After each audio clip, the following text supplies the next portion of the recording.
na utujalie tuyatende na kufikiria mambo yote atakayofikishwa mbele yetu kwa njia ya haki na uaminifu, ili utukufu na sifa zako siendelezwe, na ili kustawisha amani, ufanisi na heri ya nchi yetu, na wale ambao haja zao umezikabidhi mikononi mwetu. Amen.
Honorable members, we have quorum to transact business. Clerk. Order number 1, administration of oath. Order number 2, communication from the chair. Order number 3, messages. Order number 4, petitions. Order number 5, papers. Majority Leader. Honorable Speaker, I beg to lay the following papers on the table of the House today, Thursday, June 12, 2025. 1. Report to Parliament on all new loans contracted by the Government of Kenya from 1st January 2025 to 30th April 2025 from the National Treasury and Economic Planning. 2. The County Government's Budget Implementation Review Report for the first 9 months for the financial year 2024-2025 from the Office of the Controller of Budget. And 3, reports of the Auditor General and financial statement for the years ended 30th June 2024, the certificates therein in respect of A. Cardinal Otunga Girls High School, 2.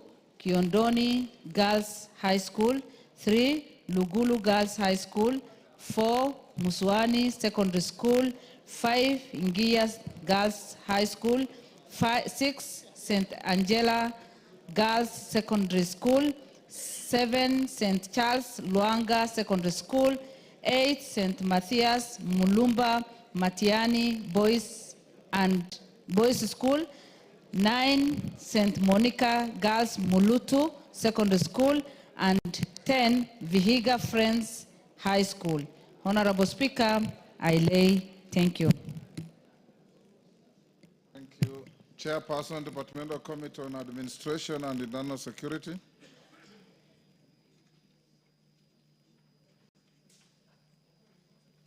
Tongoyo.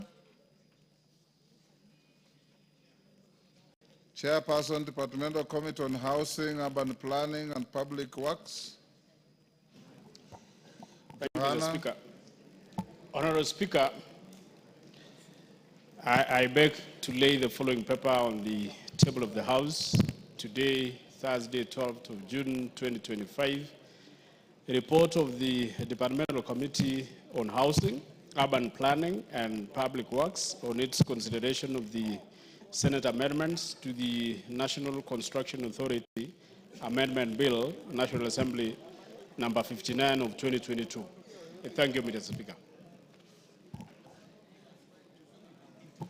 Thank you. Next order.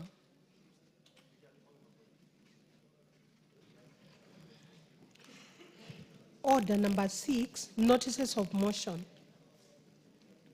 Chairperson, Departmental Committee on Administration and Internal Security. Raso, where is your chairman? Are you holding any brief?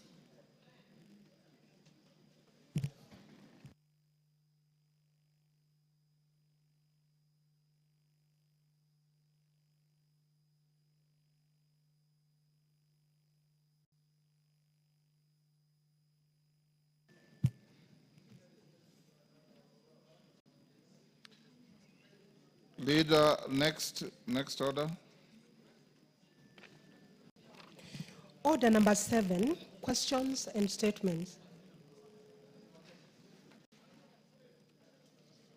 Majority Leader.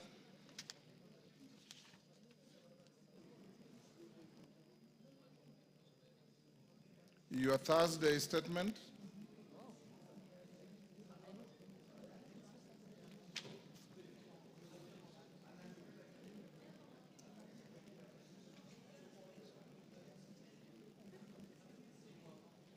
Are you ready? Yeah. Go ahead.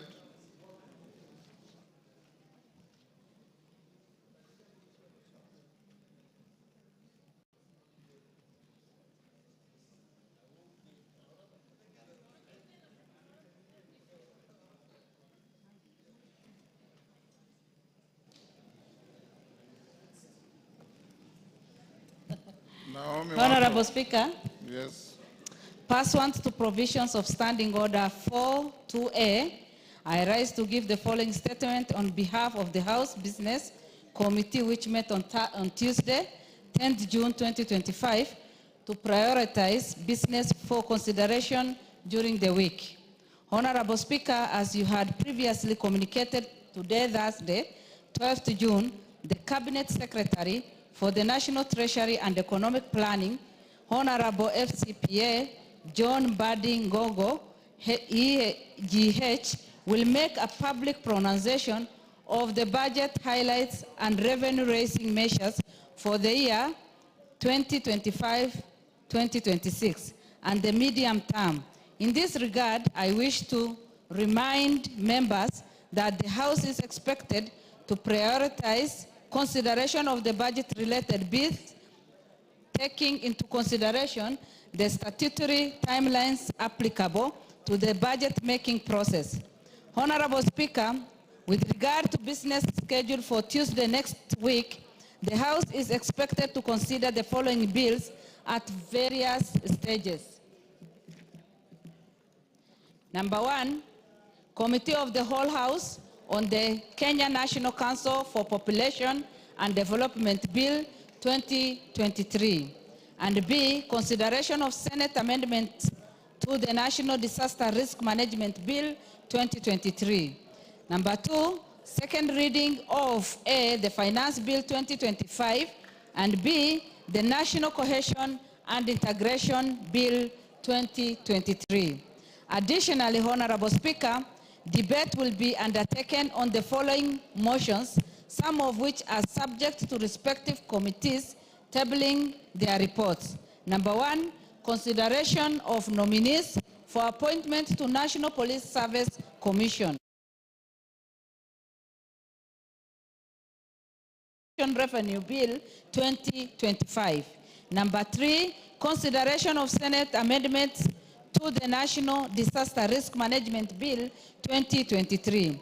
Number 4, consideration of the performance audit report on the provision of service to the persons with disability by the National Council of Persons with Disability. And number 5, consideration of comprehensive economic partnership agreement between the Republic of the Republic of Kenya and the United Arab Emirates. In conclusion, Honorable Speaker, the House Business Committee will reconvene on Tuesday, 17th June 2025 to schedule business for the rest of the week. I now wish to lay this statement on the table of the House and thank you, Honorable Speaker. Thank you, Naomi. Back to order number 5. Chair, Departmental Committee on Administration and Internal Security.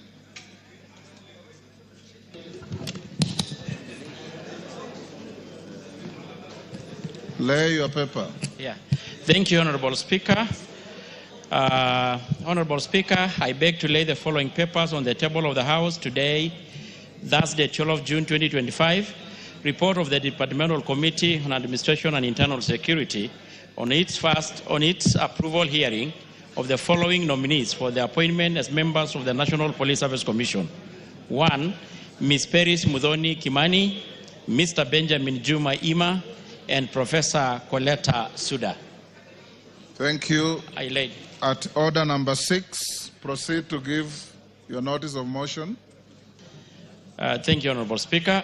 Honorable Speaker, I beg to give the notice of the following motion, that taking into consideration the findings of the Departmental Committee on Administration and Internal Security in its report on the approval hearing of nominees for appointment as members of the National Police Service Commission laid on the table of the House today, the 12th June 2025, and pursuant to the provision of Article 246(2) and 252 of the Constitution and Section 3 and 8 of the Public Appointment Parliamentary Approval Act Cap 7F, approve the appointment of the following nominees as members of National Police Service Commission. 1, Ms. Peris Mudhoni Kimani, Benjamin Juma Ima, and Professor Coletta Suda. Thank you, Honorable Speaker. Thank you. At order number 7, Chair, Committee on Security and Internal, on Administration and Internal Security, you have a date with the House. Musa Sirma, be orderly. Please, Ngano. Thank you. Thank you, Honorable Speaker. You did instruct me on behalf of this House, Honorable Speaker, to carry interrogation on the NPS, the IG, and the IPOA in regards to the unfortunate death of Albert Ojwang. And Honorable Speaker, I was to give a preliminary report on this House this afternoon, as you did instruct. But Honorable Speaker, we have just finished the interrogation 10 minutes ago, and the Secretariat have reported that they are not done with the report that I was supposed to table on this House. And I will kindly ask to be given up to Tuesday to be able to give a meaningful report before this House. But having said this, Honorable Speaker, good news, Honorable Speaker, the IPOA had confirmed to the committee that they are ready to arrest 3 individuals in connection to the murder of Albert Ojwang, Honorable Speaker. Actually, as early as now. Go on, then call mover. Yeah, I've said, Honorable Speaker. You know, it's not you to guide me. Go on, Tongo, you done? I know, Honorable Speaker, your attention was, of course, disrupted. I've said we are done with the interrogation of IG and IPOA just 10 minutes ago, and the report is not much ready, but I'm happy to report that IPOA had confirmed to us that they are ready to arrest 3 individuals in connection to the murder, as early as actually today. They are even actually looking for IG to give them the police to do the arrest. Thank you. Indeed, I've also been following the proceedings from my chamber, and I know you finished barely 20 minutes ago. Your request is not unreasonable. We will give you to Tuesday. It will be the first issue that will come to the floor of the House. Yes, Deputy Speaker. Thank you, Honorable Speaker. I just wanted to commend the Committee of Internal Security and Administration for the professional manner in which they conducted the interrogation of the DCI and the Interior Ministry in relation to the death of Albert Ojwang. It was not a public gallery theater like that happened in the Senate. They were very clear and very focused and deliberate on ensuring that whatever questions were asked were leading to ensuring that they get justice for the family of Albert Ojwang. So I want to congratulate the committee for their professionalism. Thank you, Honorable Speaker. Members, you know today is a day for special business. The chairman of the committee has said, order. The chairman of the committee has said, and I see many members of that committee here because I was following the proceedings, that they just finished the interrogation of the security agencies, and He's told you what remedial action is taking place, and he'll bring a report on Tuesday to which I'll allow you to debate if you wish. Yes, Minority Leader. Mr. Speaker, thank you for your guidance, Mr. Speaker. Mr. Speaker, this is a very, very serious matter, and it is good that Parliament seized of it, Mr. Speaker. And we have faith in the Committee of National Security of Parliament, Mr. Speaker, to bring us a very detailed report on what happened, Mr. Speaker. Mr. Speaker, this is a young man who has lost his life in a very mysterious way, Mr. Speaker, and the family is grieving. But I want to add to it, Mr. Speaker, that let us not politicize this matter. Let us leave the investigative agencies to do their work and report to this House, Mr. Speaker, and report to the country, Mr. Speaker. When one of our colleagues here abducted himself, the police did a fantastic job. They told us what happened. So, Mr. Speaker, we expect a detailed report of that nature, Mr. Speaker, from the police soon as possible, Mr. Speaker. Because, Mr. Speaker, as people from the Fish Lake region, we are grieving, Mr. Speaker. We have lost a very young, prominent young boy, Mr. Speaker, who had a very bright future. But when I see people taking advantage of it politically, Mr. Speaker, I feel very sad, Mr. Speaker. So, Mr. Speaker, I am very happy that you directed the Committee of National Security to look into this matter, and also the police and the Independent Police Oversight Authority. Mr. Speaker, I want a report as soon as possible so that we know what happened to our son as people from the South Nyanza region, Mr. Speaker. So, Mr. Speaker, let us not politicize this matter. If you want politics, kill your son and go and mourn on your own, Mr. Speaker. Order, members. Let's not open this. Order. Order, members. I did direct, in your full view, the chair of the committee to expeditiously bring facts to the House, not rumors, facts. And I followed the proceedings. Members of that committee, I salute you. You have been very, very incisive in putting questions to those police officers. And I hope and believe that on Tuesday, Tongoyo, you bring a comprehensive report, and any one of you who wants to comment, who has material to add, I'll give you an opportunity. We must move to the next business. Call out order number. You have already said that. Yes. Go to order number 8. Order number 8, motion. Report of the Committee of the Whole House on the Culture Bill, National Assembly Bills number 12 of 2024. Question to be put on that reading.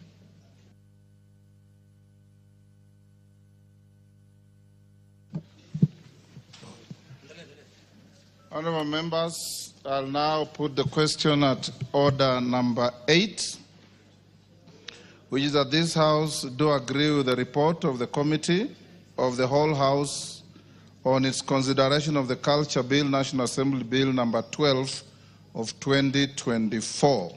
Mover. Honorable Speaker, sir, I beg.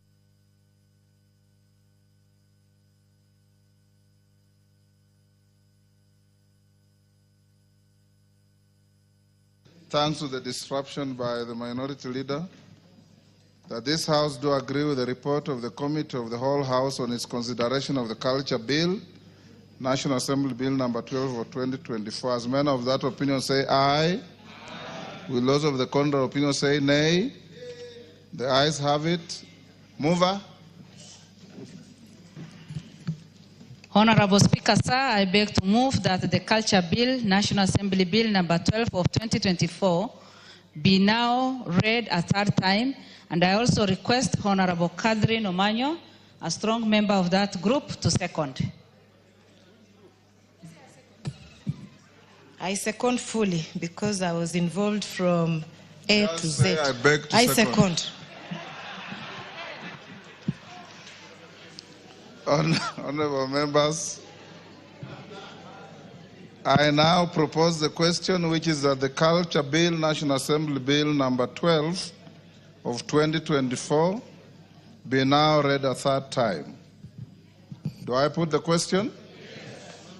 I now put the question, and I confirm that we have quorum in the House, which is that the Culture Bill, National Assembly Bill number 12 of 2024, be now read a third time. As members of that opinion say aye. Aye.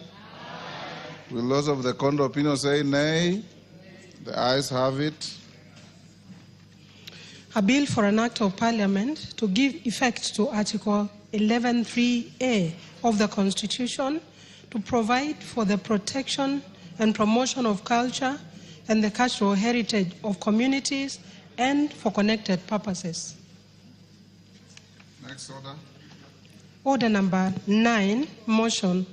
Report on the consolidated fund services expenditures for the estimates for the financial year 2025-2026. Question to be put. Order, member walking into the chamber, take the nearest seat.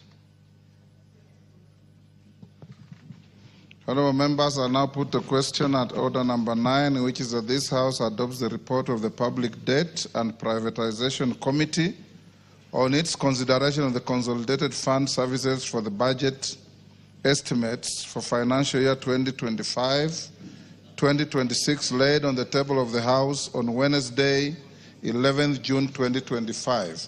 As members of that opinion say aye. Aye. Will those of the contrary opinion say nay? The ayes have it. Next. Order number 10, the Learners with Disabilities Bill, Senate Bill number 4 of 2023. Second reading. Question to be put.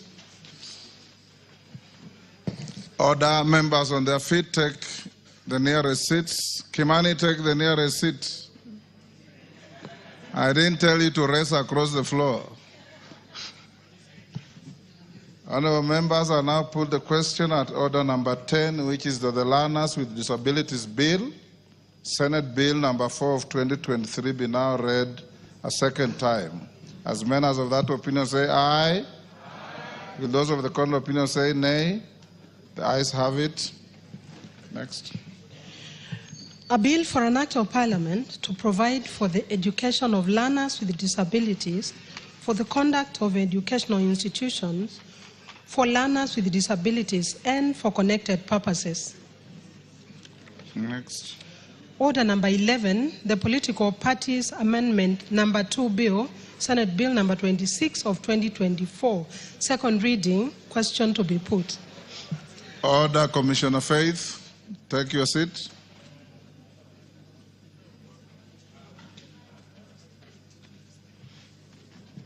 I'll now put the question at order number 11, which is that the Political Parties Amendment number 2 Bill, Senate Bill number 26 of 2024, be now read a second time. As members of that opinion say aye. Aye. Will those of the contrary opinion say nay? The ayes have it. A bill for an act of parliament to amend the Political Parties Act, Cap 7D, and for connected purposes. Next, Chair of Budget Committee, you have Finance, sorry, you have some papers to lay on the table. Honourable Speaker, I beg to lay the following paper on the table of the House today, Thursday, the 12th of June 2025. A report on the Departmental Committee on Finance and National Planning on its consideration of the Finance Bill, National Assembly Bill number 19 of 2025.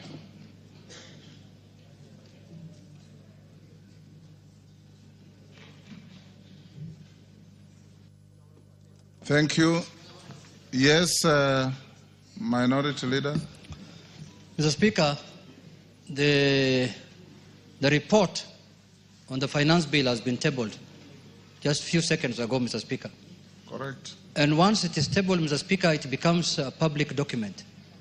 Mr. Speaker, we want to urge the citizenry together with members of our colleagues, to read the report, because there are 3-4 versions of finance bills in the country, Mr. Speaker, and everybody is talking about his own finance bill.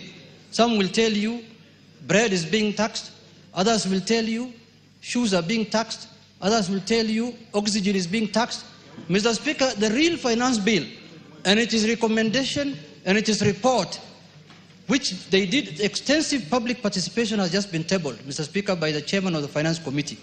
So I'm talking to the country at large and colleagues that please, this is the finance bill that has been brought.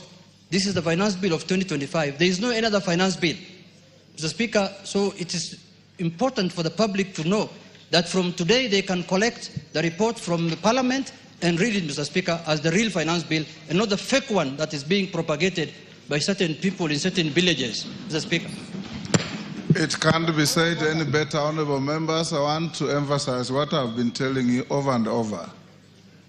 You are elected to come and legislate in this house, not at funerals. And you'll see many of you going to oppose non-existent clauses in the bill at funerals. But when you come to the house, you are nil by mouth. That is not how to legislate. Yes, Robert Mbui. Yeah, thank you, Mr. Speaker. You know, the finance bill is not being tabled today. It's been around. Yes. What is being tabled today is the report of the committee. Yes. So we've been discussing the finance bill, and the public has been discussing the finance bill, so that those contents that were probably very uncomfortable for people would be removed. So I wanted to clarify that. But Mr. Speaker, I just wanted to, before the CS for Treasury comes here, you know, we have two major issues that as members of Parliament we are still, waiting to get a solution to.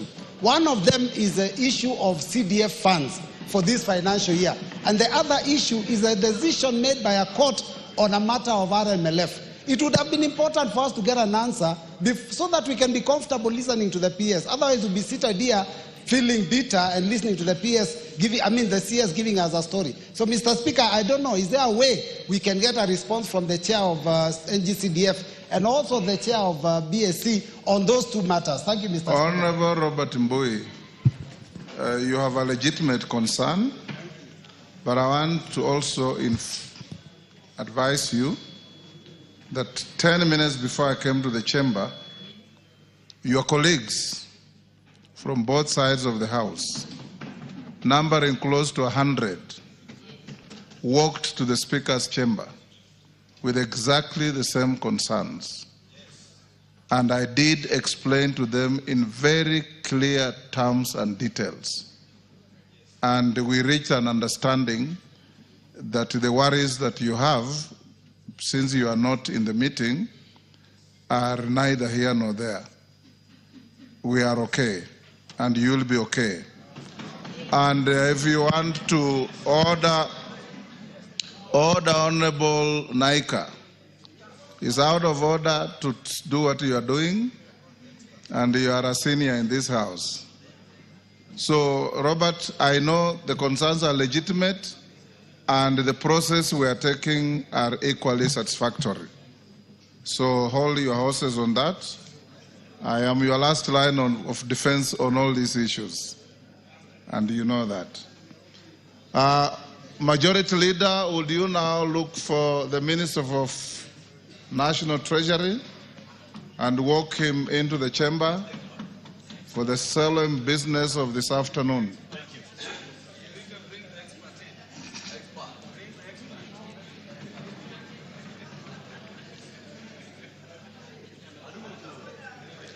Yes, Rosa Buyu, what is the point of order?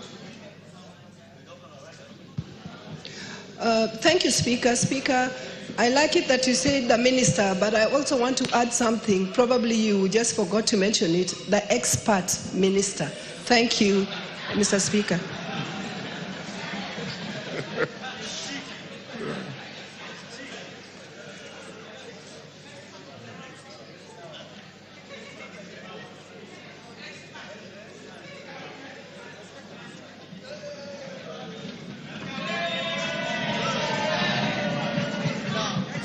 Minister, take your seat. Take your seat. Order. Members on their feet, take your seats.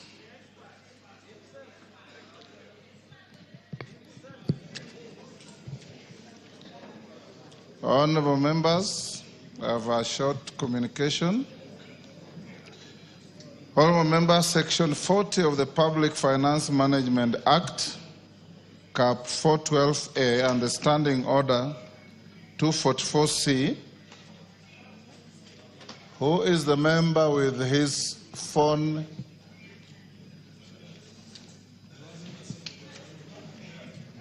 Who is the member behind KJ? Honorable Gonzirai, you are one of the fathers of this house. We forgive you. Okay, other members. Section 40 of the Public Finance Management Act, Cap 412A, and Standing Order 244C require the Cabinet Secretary for the National Treasury and Economic Planning to make a public pronouncement on the budget policy highlights and revenue-raising measures for the national government each financial year. Pursuant to the said provisions, I will shortly interrupt the business of the House to allow the Cabinet Secretary for the National Treasury and Economic Planning to make a public pronouncement on the budget highlights and revenue-raising measures for the national government for the year 2025, 2026, and the medium term. In accordance with the standing orders, I have also designated a suitable place in the chamber for that purpose. Honourable members, as we welcome the Cabinet Secretary to the National Assembly, I wish to remind the House that today's event is largely ceremonial. No decision will be required on the speech as the supply period, which commences with the consideration of the budget estimates and concludes with the enactment of an appropriation act, is still ongoing. Having said that, honourable members, and before we proceed, I take this opportunity to acknowledge and recognize the presence of distinguished guests in the galleries of the House today, both the Speaker's Gallery and the Public Gallery. They include members of Cabinet, Principal Secretaries, Chairpersons, and Chief Executive Officers of various parastatals, senior government officials, members of the Diplomatic Corps, and development partners. Honourable members, I also wish to recognize and appreciate the presence of university student leaders and their colleagues from our universities across the country, members of Bunge la Wananchi, representatives of various youth and women groups, a group of traders representing a cross-section of our small-scale business community, including border riders who are with us today. On behalf of the National Assembly and on my own behalf, I welcome all of you to the National Assembly.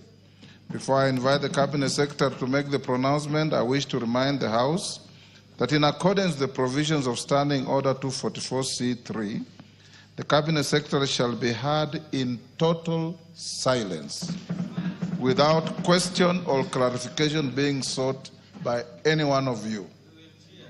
Honourable members, and you'll only cheer by thumping your feet, not by verbal expressions. Honourable members, I now interrupt the business of the House to allow the Cabinet Secretary to make a public pronouncement on the budget policy highlights and revenue-raising measures for the national government for the financial year 2025-2026. The Cabinet Secretary for the National Treasury and Economic Planning, Honourable FCPA John Mbandi Ngonga, AGH. You are now invited to proceed. I thank you, members. Yes. No.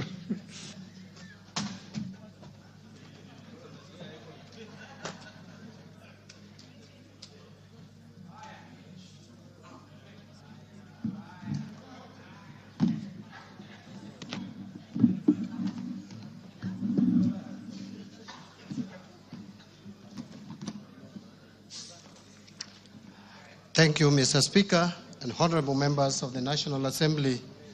I want to thank you, Mr. Speaker, for granting me this opportunity to read budget highlights and revenue-raising measures for 2025-2026. Mr. Speaker, it is with great honor and privilege that I present to this esteemed House and the people of Kenya the budget statement for the financial year 2025-2026 budget. I make this statement in compliance with Section 40 of the Public Finance Management Act, Cap 412A, and the Standing Order number 241 of the National Assembly. Mr. Speaker, these legal provisions give life to the building constitutional requirements of good governance to which the President and certainly the National Treasury and Economic Planning remain fully committed to. Mr. Speaker, at the outset, allow me to express my sincere gratitude to His Excellency Honorable Dr. William Samoei Ruto, the President of the Republic of Kenya and Commander-in-Chief of the Defense Forces, for the trust he bestowed upon me by appointing me as the Cabinet Secretary for the National Treasury and Economic Planning to provide leadership in economic and financial affairs of our country. I remain mindful of the aspirations and high expectations of the Kenyan people as I serve in this office. The Constitution protects realization of economic, social, and cultural rights, which includes the rights to adequate food, to adequate housing, to education, right to health, to social security, and to take part in cultural life, to water and sanitation, and also right to work. This budget, Mr. Speaker, speaks to these rights and reaffirms the priority policies and strategies aimed at stimulating economic recovery, articulated in the bottom-up economic transformation agenda, otherwise known as BETTER, while highlighting the achievements over the past 2.5 years in enhancing the livelihoods of Kenyans. At its core, BETTER has adopted a value chain approach, focusing on strategic investment in areas that generate the highest impact, particularly in job creation and income generation at the grassroots level. Mr. Speaker, significant successes have been achieved through targeted intervention and structural reforms.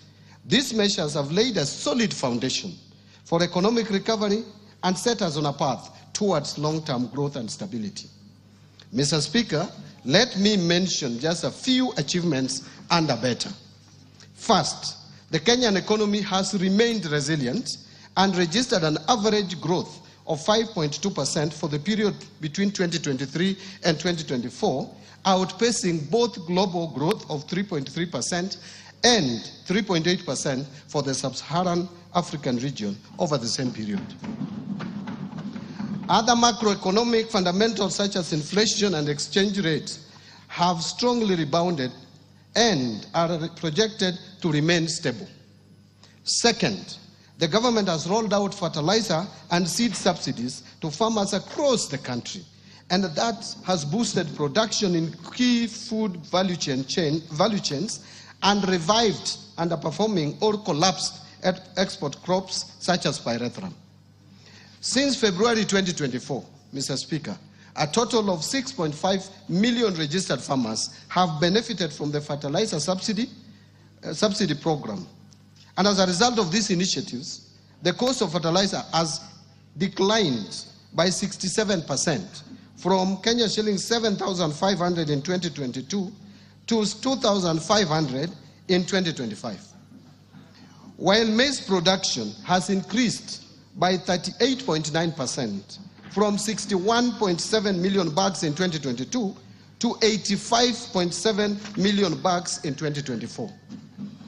This is a clear demonstration of the positive impact of our agricultural reforms towards food security and improved household income. Third, to support livelihoods and small businesses, the government has disbursed loans amounting to over 75 billion by the end of May 2025 through the Financial Inclusion Fund, popularly known as the Hustler Fund. This initiative has provided access to affordable credit to over 26 million customers with a strong base of 9 million repeat borrowers and a repayment rate of 79%. A total of 4.5 million borrowers are eligible to be graduated to the mainstream financing institutions. and to build a culture of savings for the future. The fund has also successfully mobilized 4.5 billion in savings from its beneficiaries. Fourth, to enhance the attainment of universal health coverage, the government has expanded social health insurance. And as of May 2025, more than 22 million Kenyans were registered with the Social Health Authority, what we call SHA, representing a remarkable 175% increase in membership compared to the 8 million previously enrolled under the defunct National Hospital Insurance Fund, NHIF. This marks a major milestone, Mr. Speaker, in our health sector reforms and brings us closer to our goal of equitable, affordable, and accessible health care for all. Fifth, in fulfillment of the commitment to deepen home ownership and close the housing gap, the government has facilitated the construction of affordable housing units across the country. Since September 2022, 2,379 affordable housing units have been completed across 4 counties, with another 11,000 units in the last stages of completion. The units have been advertised for sale to the public through the Boma Yangu platform. And in addition, there are 148,465 units under active construction across the remaining 43 counties. As part of the program, the government is also supporting the development of institutional housing for the uniformed services and students. Mr. Speaker and honorable members, these efforts have created over 250,000 direct and indirect jobs for Kenyans. In addition, over 11 billion has been ring-fenced for Juakali and MSMEs to support local fabrication of steel doors, windows, and other construction materials. Sixth, to drive digital transformation and inclusion, the government has expanded last-mile fiber optic connectivity to 13,590 kilometers in 2025, up from 8,900 kilometers in 2022, an increase of 53%.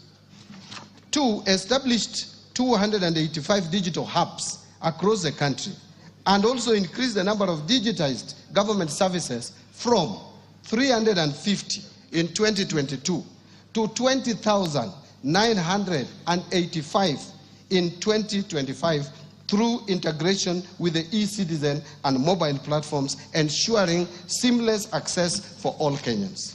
Seventh, to promote access to reliable and competitive energy, the government has expanded energy generation by installing an additional 167 megawatts of electricity from 3,076 megawatts in 2022 to 3,243 megawatts in 2025. This has enabled connection of 932,839 more customers to electricity. The system peak has increased from 2,149 megawatts of electricity in July 2022 to 2,316 megawatts of electricity in February 2025. The total number of customers connected to electricity has increased to 10 million in 2025 from 8.9 million in 2022. Eighth, to boost education and training outcomes in the country as a tool of creating equality in the society, the government has invested significant resources and implemented radical changes in the education sector, and these include resolving the uncertainty around the competency-based curriculum, CBC, launching of the Kenya Education Management Information System to consolidate all existing student registers from early childhood development to institutions of higher learning into a single centralized database. And three, rolling out of a new student-focused higher education focusing model with special emphasis for students from vulnerable families. Additionally, in order to improve the teacher-student ratio, the government has recruited 76,000 teachers, including junior secondary school teachers. Ninth, to enhance domestic and regional connectivity, boost rural productivity, improve urban informal settlements, and reduce urban congestion, this government has constructed an additional 1,574 kilometers of roads and 129 bridges from 2022 to April 30th, 2025. Further, the government has rehabilitated an additional 212 kilometers of roads and periodically maintained 126,177 kilometers of roads. 10th, the government has also made significant progress in expanding social protection through the Inua Jamii Cash Transfer Program. From 2022 to 2025, the number of households with orphans and vulnerable children receiving support has increased by 65% to 428,421. Additionally, persons living with disabilities registered for support grew by 34% to 59,637. The number of senior citizens aged 70 years and above registered for social protection also rose by 66% to over 1.2 million. These efforts have provided stable incomes to the beneficiaries and reduced their dependency on relatives, enhancing their dignity and quality of life. Mr. Speaker and honorable members, notwithstanding these achievements, we are aware that a lot remains to be done in order to address the pressing challenges facing Kenyans. And Mr. Speaker, in this year's budget-making process, we accorded Kenyans an opportunity to share their views on how to address the economic challenges facing our country. In my various engagements at open barazas and in the media, Kenyans have been very resolute in voicing their concerns that include overtaxation and high cost of living, unemployment, need for protection of the poor and vulnerable, and more importantly, the need to reduce government expenditure and wastage of resources across the national and county governments. Mr. Speaker, I am alive to these domestic challenges facing Kenyans and the external factors such as geopolitical tensions and shifting global trade dynamics that lead to escalation of the cost of essential commodities in the country, requiring comprehensive responses by government. As you may recall, the social unrest precipitated by the Finance Bill of 2024 brought to the fore the importance of values and principles of governance as enshrined in our Constitution. In response and to win public trust, we have strengthened public participation in all policy formulation, including budget-making process. Indeed, Mr. Speaker, I have actively engaged Kenyans in various social forums in an effort to promote inclusive dialogue on the challenges facing our economy.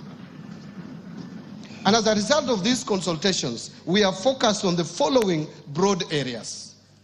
First, easing tax burden on Kenyans by increasing the pool of taxpayers and enhancing tax compliance. In this respect, the ongoing work on the digitization and automation at the Kenya Revenue Authority, in line with the Kenya's medium-term revenue strategy. Thus, all who are able shall henceforth contribute to financing the operations of government and development of our country.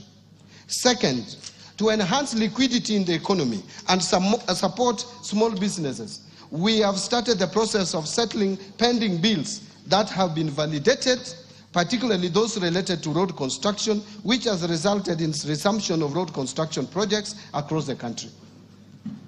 Mr. Speaker, the pending bills verification committee will share their final report by the end of June 2025. This report will be analyzed and recommendations tabled in Cabinet for approval, after which we shall embark on the process of clearing the eligible bills, starting with those related to individuals, businesses, and the micro, small, and medium enterprises, majority of whom have borne the brunt of non-payment. Third, promotion of good governance on public finance matters. Mr. Speaker, Kenyans have expressed concerns about the public debt. Indeed, there is a perception of lack of transparency in the management of public debt. In this regard, I requested the Auditor General to conduct a comprehensive audit of public debt. This audit is currently ongoing, and once completed, the report will be shared with this House. Fourth, there has been public perception and concerns in the past that our budgets tend to be unrealistic. To address these concerns, we took a two-pronged approach. First, we adopted the zero-based budgeting, where every budget item has to be justified at the beginning of every financial year. This process was used in the preparation of the financial year 2025-2026 budget which is the first time it is used, and which budget I submitted to this House on the 30th of April 2025. Second, in response to concerns on unrealistic revenue projections, we have reduced revenue projection to be in line with the trends. Therefore, Mr. Speaker, revenue projections in the financial year 2025-26 budget and over the medium term are consistent with the growth of the economy. Fifth, Mr. Speaker, in order to improve governance in the public procurement process, I launched the e-procurement system on April 7, 2025, and beginning of 1st July 2025, all procurement by ministries, departments, and agencies will be done through the e-procurement system without any exception. This will reduce the opaqueness and save government resources, estimated at 10% of procurable budgets. Sixth, we have taken deliberate efforts to enhance transparency and promote inclusive policy making and deepen public understanding of government economic priorities. We have not only intensified media engagement through the TV stations and radios, but have also engaged the public in open places like Jivanji Garden, Bunge la Mwananchi, and Mombasa County, where we held a meeting at Swahili Port Amphitheatre. Similar engagements have also taken place in other locations in Nairobi, Mombasa, Eldoret, and Nyeri, thereby providing valuable insights and lessons which have been taken into consideration while preparing this budget. Seventh, Mr. Speaker, in order to create additional jobs for the youth, the government has begun rolling out Climate Works, a nationwide program that will engage over 110,000 youth across all 47 counties. The program started last year in Nairobi's informal settlements and has been a great success. Now it is being expanded to the rest of the country. Climate Works is designed as a social support program that gives young people paid work to improve their communities. The youth will help build roads, plant trees, and clean up the environment in their neighborhoods. Thus, through this climate work, the government is not only providing a paycheck to help young people meet their immediate needs, but also offering financial support to help them develop themselves and their families.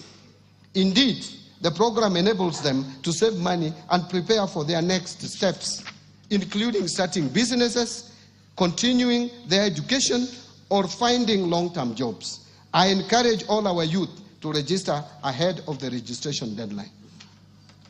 Today, Mr. Speaker, having heard Kenyans loud and clear, we have accommodated their diverse concerns in the financial year 2025-2026 budget.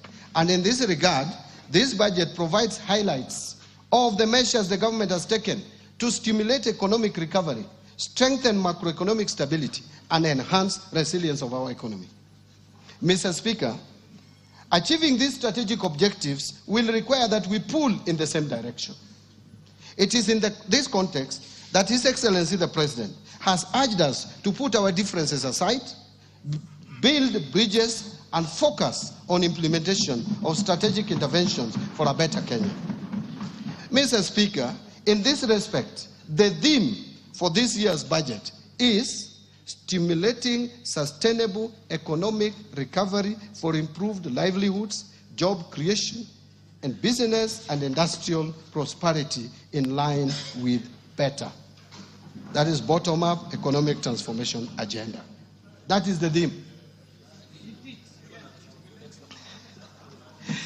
Mr. Speaker, as we move forward in the implementation of the government's agenda, we are also conscious of the fiscal constraints that demand our collective attention and thoughtful action. One, rising demands for increased public spending, which could lead to either higher debt or the need to raise taxes, both of which require careful consideration and balanced decision-making given current public concerns. Two, we face constraints on account of public debt accumulation. Progressively, our debt carrying capacity has narrowed. This calls for prudence and discipline on how we manage and take on new debt. And finally, We face the challenges of mobilizing higher tax revenues as we must balance the need for increased revenues with the need to keep the cost of doing business low to stimulate economic growth. Mr. Speaker, honorable members, these constraints are interlinked, and addressing them effectively requires strategic planning, fiscal discipline, and a commitment to long-term sustainability. In this regard, this budget will continue to implement a fiscal consolidation plan designed towards slowing down the growth of public debt while protecting service delivery to our citizens. Given the limited resources we have made tough choices by curtailing funding to lower priority areas. This has allowed us to redirect our scarce resources towards the better core pillars and enablers, accelerating outcomes for citizens while maintaining pro-poor spending in health, education, and vulnerable groups.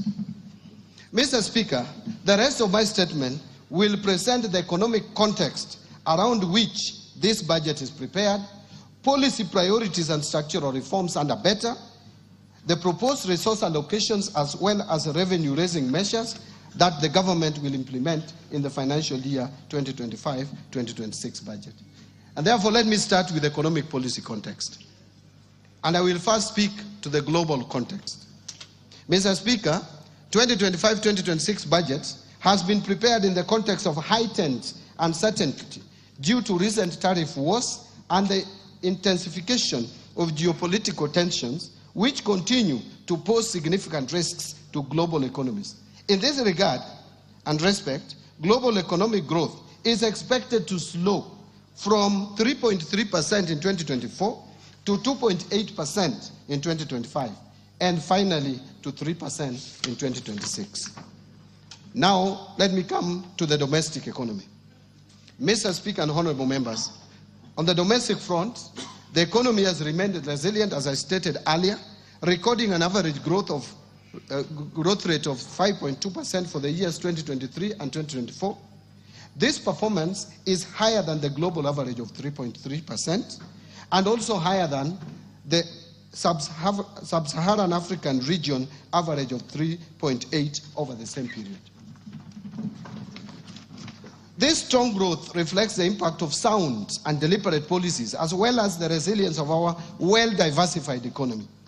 These factors have enabled us to withstand significant domestic and external shocks while maintaining a steady path of progress. In 2024, the economy grew by 4.7%, supported by positive growth in all sectors except construction and mining. This growth was lower compared to 5.7% in 2023, mainly due to adverse effects of floods in the second quarter and the anti-finance bill protests in the third quarter of 2024 that disrupted economic activities. In fact, our economy closed down for about 3 months. Mr. Speaker, the government's policy interventions have strengthened the macroeconomic indicators as reflected in the following achievements. Number one, inflation rate has declined to 3.8% in May 2025 from a peak of 9.6% in October 2022. The prices of essential food items, including sugar, milk, maize flour, wheat flour, bread, and rice, among others, have eased. For example, the price of 2 kilograms of sifted maize flour has declined to 156.9 shillings in May 2025 from Kenya shillings 177.7 in October 2022. Similarly, cost of energy and power has also come down over the same period. Second, in response to the decline in inflation, the Central Bank of Kenya has gradually eased monetary policy, lowering the central bank rate from 13% in August 2024 to 9.75% in June 2025. With the easing of monetary policy stance, interest rates have been declining. For example, the 91-day treasury bills rates have declined from an average of 15.9% in May 2024 to 8.3% by May 2025. In addition, the average commercial bank lending rates that peaked at 17.2% in November 2024 have since declined to 15.7% in April 2025 and are expected to decline further. This decline has not only reduced the cost on government debt, but is also expected to stimulate lending by banks to the private sector and support economic activity. And third, foreign exchange market has remained stable, supported by a narrowing in the current account deficit and improved investor sentiment and confidence in our economy.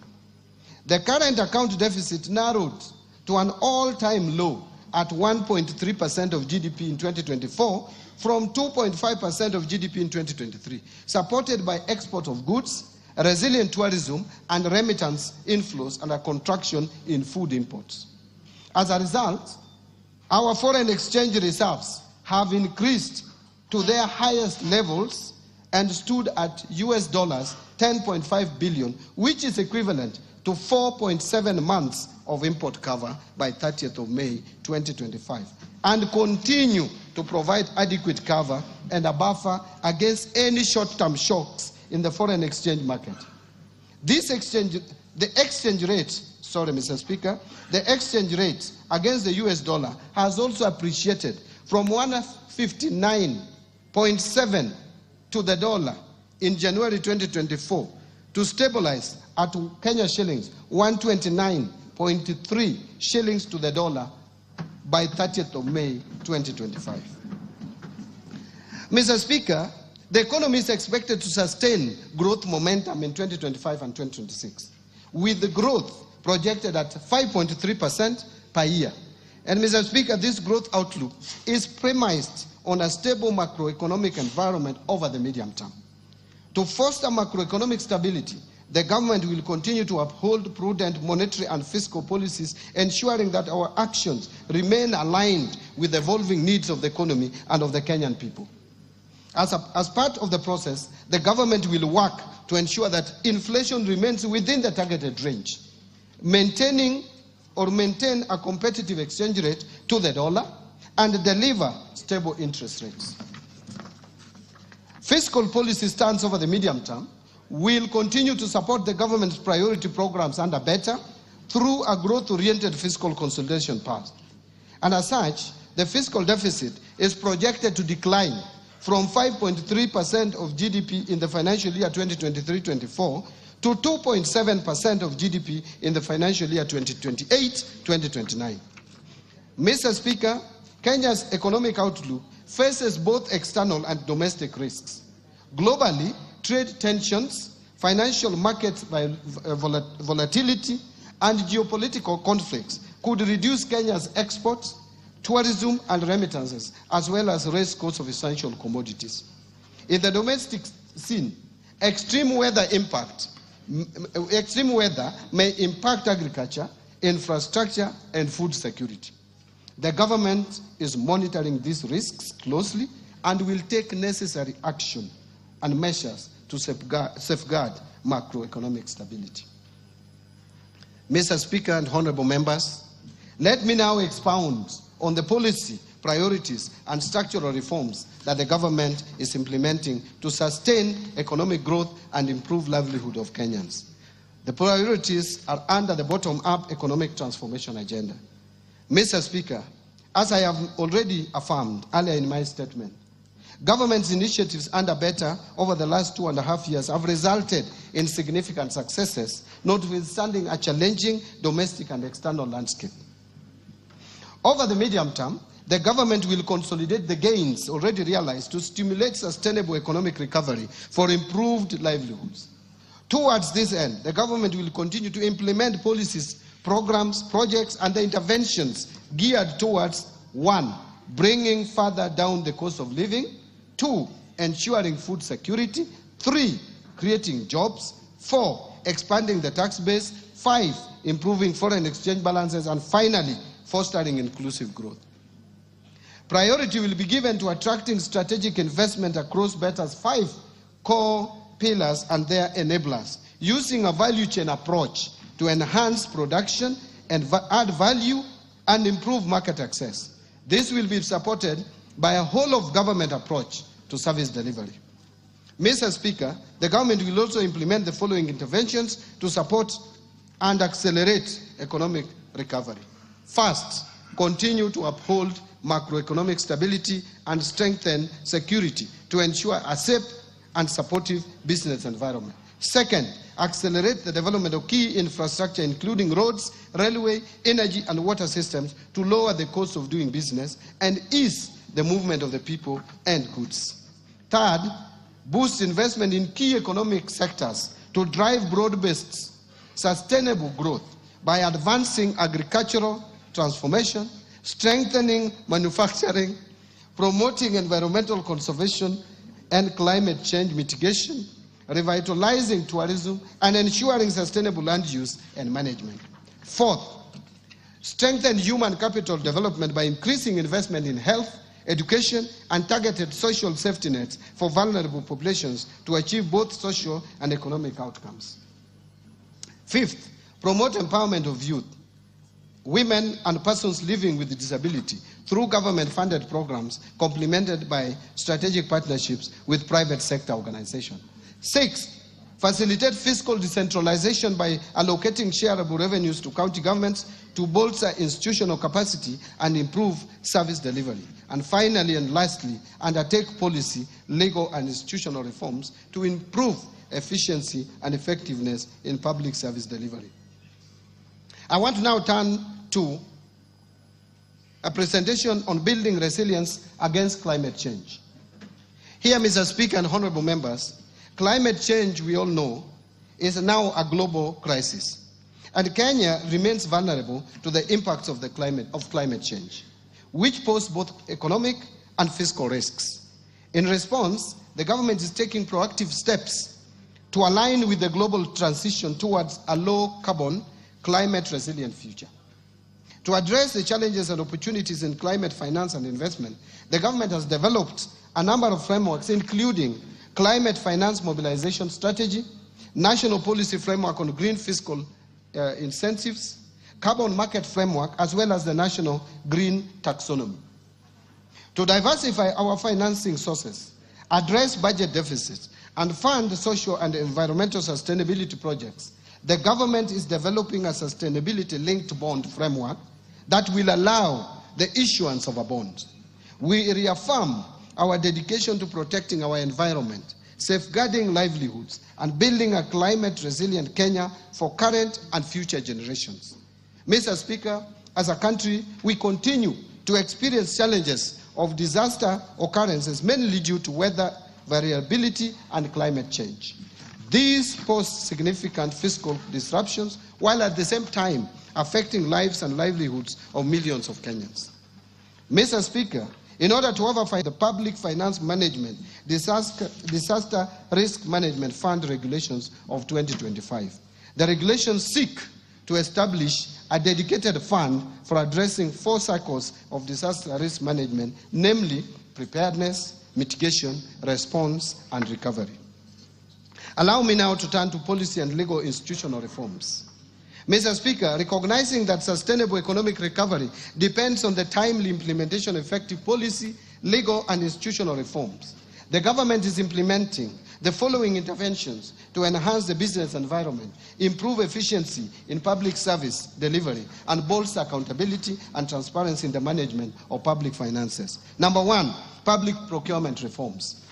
Mr. Speaker, to streamline public procurement, we developed the Public Procurement and Asset Disposal Amendment Bill of 2024, which is currently in Parliament for enactment. The bill seeks to enhance transparency and accountability, strengthen the role of the regulator to enforce standards, compliance, and sanctions for non-compliant procuring entities, promote the use of local content, and align with international best practices. I urge the honorable members to fast-track this enactment. Its enactment. Mr. Speaker, in order to fully automate public procurement and asset disposal processes, I launched the end-to-end e-government procurement system in April 2025. The e-government procurement system is a departure, a complete departure from the manual processes, and will lead to increased bidder participation, enhanced efficiency in processing of procurement requests, and increased authenticity of procurement documents through integration with various government systems. Mr. Speaker, the rollout of the e-procurement system is scheduled for July 2025. In order to ensure effective use of this system, the National Treasury rolled out the training of end users from procuring entities in both the national and county governments on the e-government procurement system phase 1 modules that cover procurement planning to contract management. We have since trained suppliers, and to date, 400 e-government procurement system end users comprising public finance management staff and suppliers from both the national and county governments have been trained in readiness for full rollout in July 2025.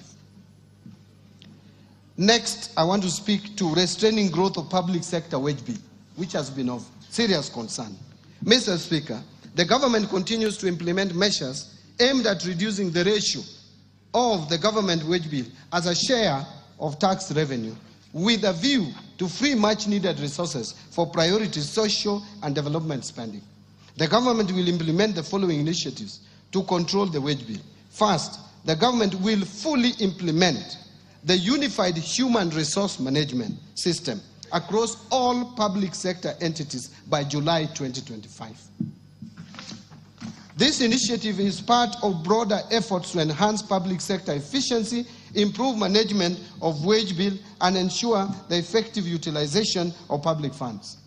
Second, the Salaries and Remuneration Commission continues to sustainably reduce the number of allowances in public service through a phased approach aimed at streamlining allowances to improve transparency, accountability, equity, and fairness, thereby ensuring total public compensation bill is affordable and fiscally sustainable. To this end, the Salaries and Remuneration Commission will progressively review allowances and benefits in the future collective bargaining agreements, aligning them to the allowances policy guidelines for the public service. Allow me now to turn to state corporation reforms. Mr. Speaker and honorable members, state corporations are a major source of fiscal risks to public finances due to management and operational inefficiencies. An assessment conducted by the National Treasury to determine viability of state corporations identified critical gaps and vulnerabilities. Mr. Speaker, to address the vulnerabilities, the Cabinet in January 2025 approved reforms to streamline state corporations and enhance governance and accountability of the corporations. The reforms target to address operational and financial inefficiencies, enhance service delivery, and reduce over-reliance on exchequer support by state corporations. The approved reforms include the following. First, merger of 42 state corporations into 20 entities to improve operational efficiency and eliminate redundancy, as some have duplicating and overlapping mandates. Second, dissolution of 25 state corporations and their functions transferred back to their parent ministries or other state corporations. Third, restructuring 6 state corporations to align their mandates for improved performances. Fourth, declassification of 4 public funds currently categorized as state corporations and transferring their functions back to the relevant ministries. And fifth, declassification of 13 professional bodies currently categorized as state corporations to private entities with no exchequer budget. Mr. Speaker,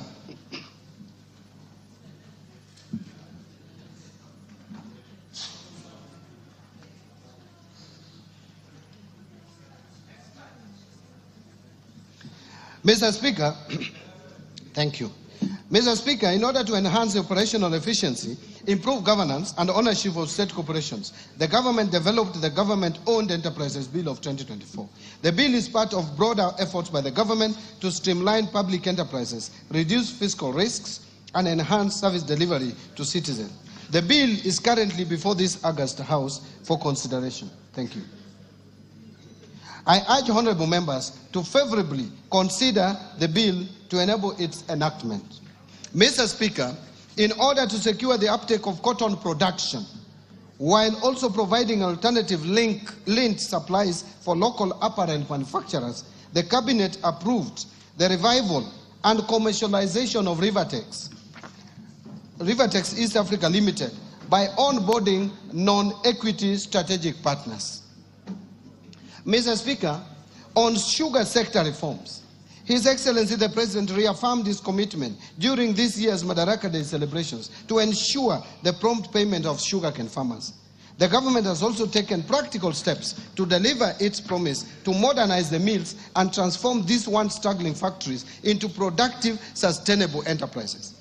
Currently, 4 state-owned sugar factories, Chemelil's Sugar Company, Muhoroni's Sugar Company, Nzoia Sugar Company, and South Nyanza Sugar Company, which is also known as Sony, have been placed under competitive leasing arrangements.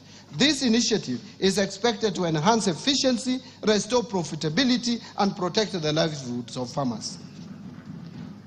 Let me now turn to pending bills. Mr. Speaker, the government remains committed to resolving the long-standing issues of pending bills dating back to 2005 as part of broader efforts to strengthen public financial management and restore confidence in government processes. In this respect, the Pending Bills Verification Committee that was appointed in September 2023 is currently finalizing its report for submission by end of this month. Since its inauguration, the committee received a total of 65,625 pending bills claims valued at over 571.6 billion. The committee has analyzed 57% of the bills received valued at 522 billion. The 57% is in terms of numbers. Out of this, a total of 229 billion has been recommended for settlement. Once the committee submits its report, we shall submit the recommendations to Cabinet for approval to settle the pending bills. Let me now speak to national assets and inventory management reforms. Mr. Speaker, in order to promote prudent management of public assets and liabilities, the National Treasury digitized assets in the assets and inventory management modules in the IFMIS for use by both national government and county governments. Already, 52 state departments have gone live on the IFMIS asset module and are at various stages of uploading their registers for 6 asset categories, namely land, building, motor vehicles, ICT equipment, office equipment, and furniture and fittings. In addition, a roadmap is in place to roll out the module to the county government, and this reform will enable accounting officers have visibility of all assets and inventory under their control and facilitate optimal assets utilization. Mr. Speaker and honorable members, to enhance the management and utilization of public assets, the government is developing a policy on public sector asset valuation. The policy will support accurate financial reporting, strengthen fiscal discipline, and inform evidence-based public investment decisions. In addition, the government will develop framework to facilitate identification of public sector assets, and this will ensure accuracy and completeness of assets register, which are critical for transition to accrual basis of accounting. On financial sector reforms, Mr. Speaker, the banking sector has remained stable and resilient with a strong asset base, which grew by 1.5% from 7.6 trillion in April 2024 to 7.7 trillion in April 2025.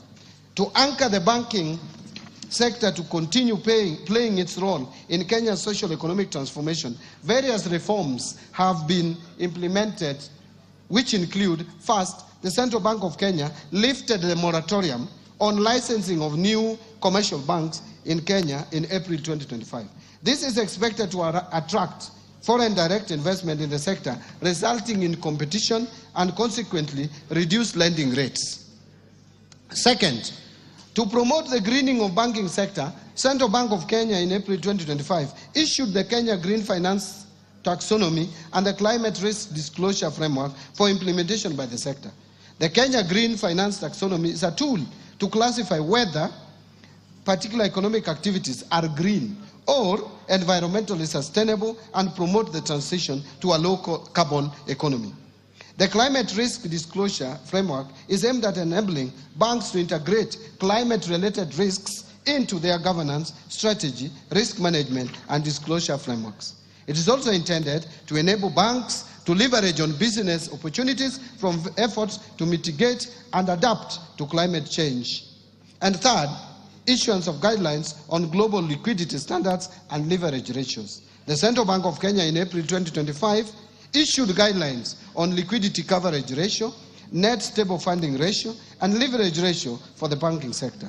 These guidelines will enhance the banking sector's liquidity and capital frameworks to promote greater financial stability and resilience, thereby ensuring that banks have the ability to withstand unexpected shocks, maintain stable funding, and manage their risk profiles effectively. Mr. Speaker, the Central Bank of Kenya, in collaboration with the National Treasury and other stakeholders, are developing the National Financial Inclusion Strategy for the period covering 2025 to 2028. The strategy provides a consolidated framework for advancing financial inclusion agenda to meet the needs of all Kenyans through deepening access and usage of financial services, enhancing quality of affordable financial products that meet consumer demands.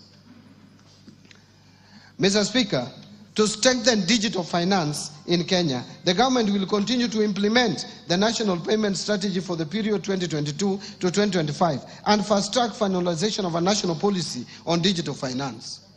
In order to reform and modernize the national payment system, Central Bank of Kenya is doing the following. 1. Undertaking a comprehensive review of the national payment system legal and regulatory framework. 2.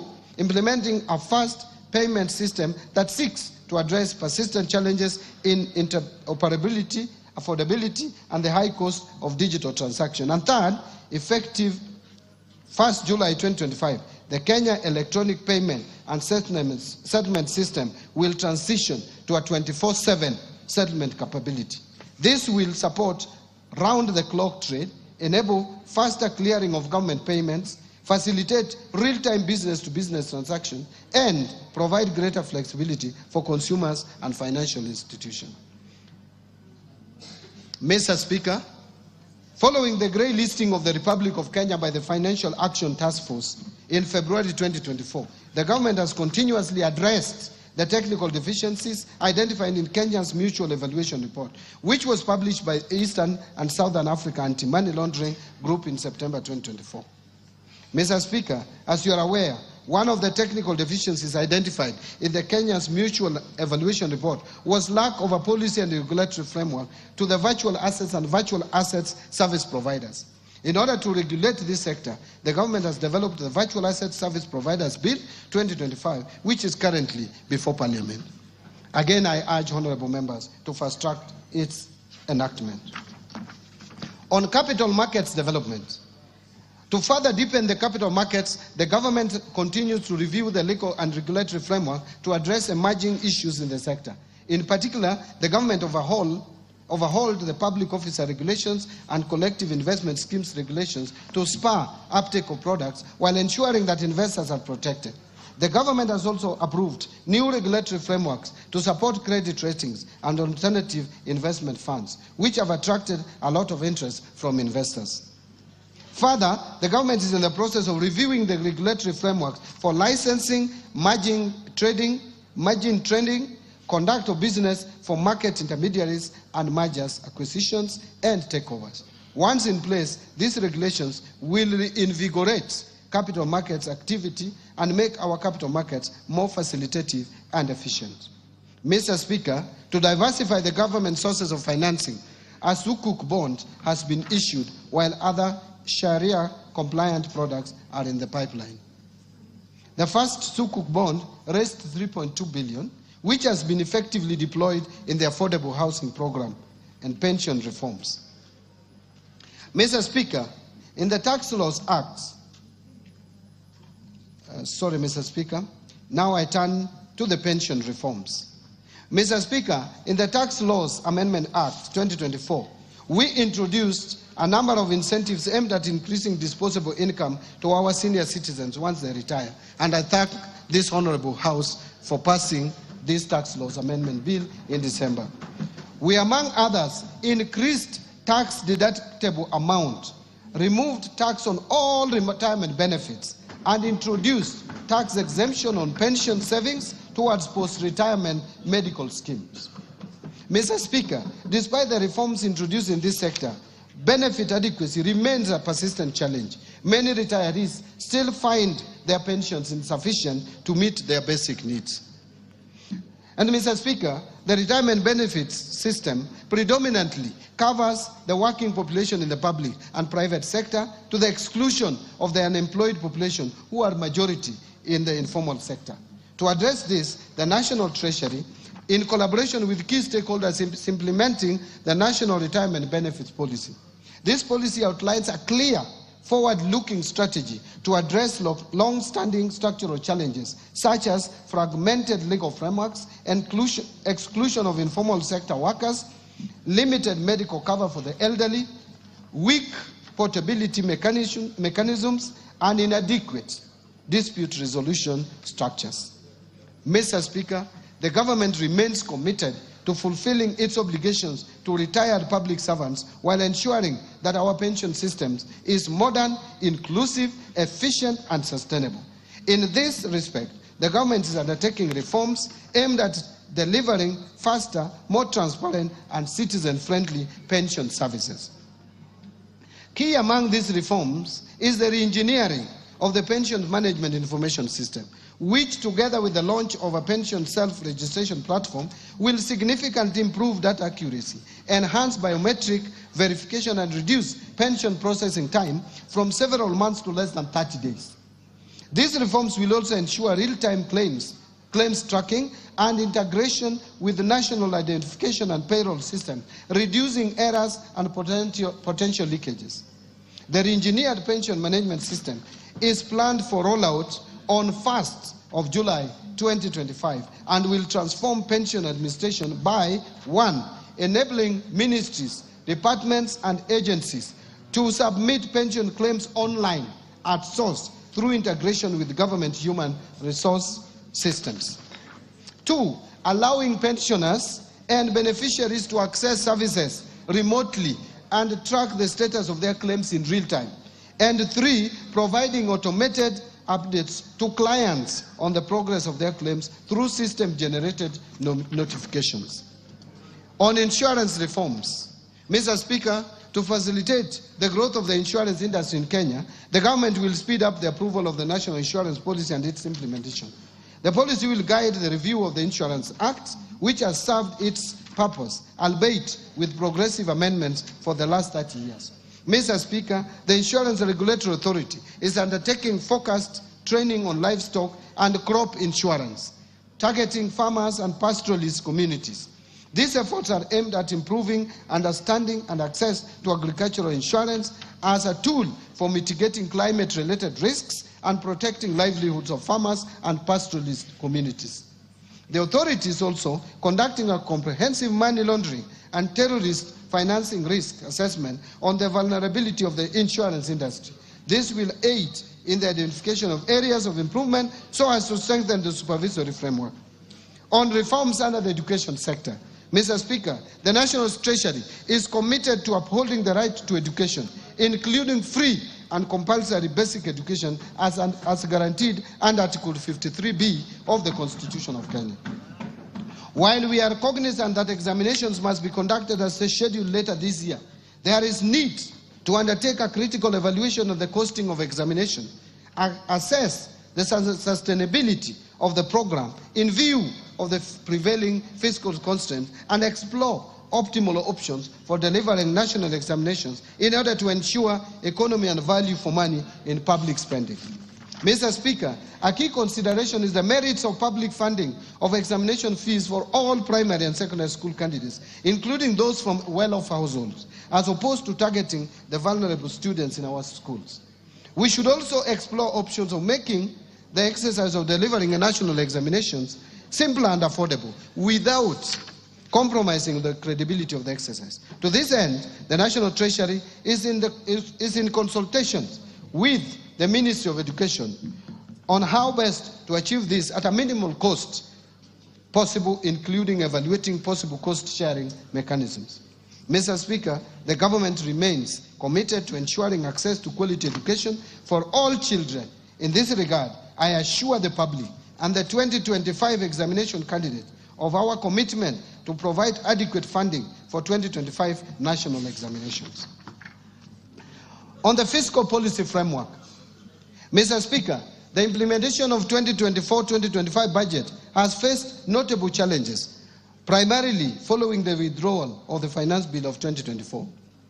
Its withdrawal, alongside the associated public demonstrations, adversely affected economic activity and disrupted business operations across the country, compounding the fiscal pressures facing the government already. In response, the government undertook a revision of the fiscal framework through Supplementary Estimate number 1 in August 2024. This revision reflected a lower revenue base following the preliminary outcomes of financial year 2023-24, while also addressing immediate cash flow constraints. These adjustments were critical to ensuring the continuity of public service delivery.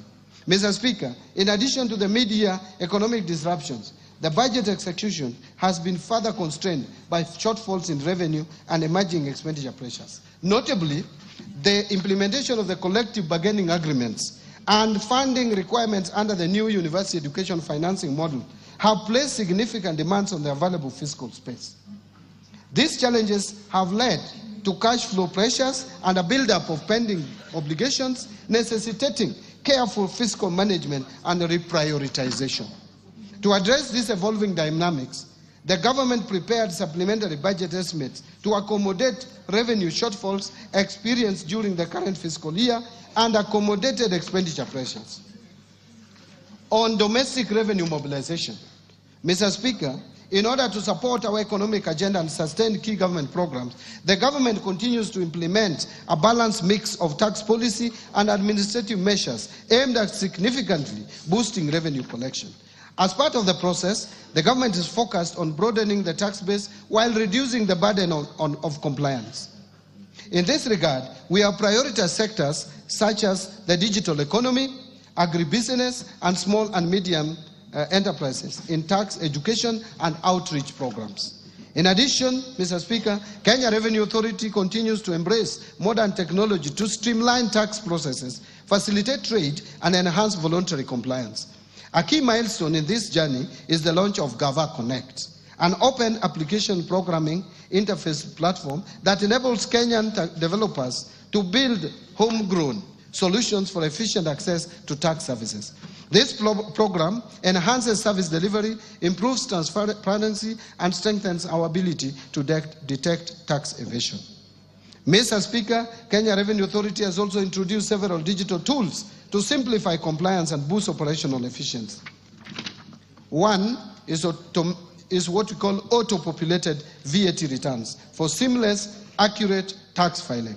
Two, simplified pay returns, accessible via mobile, web, and application program interface.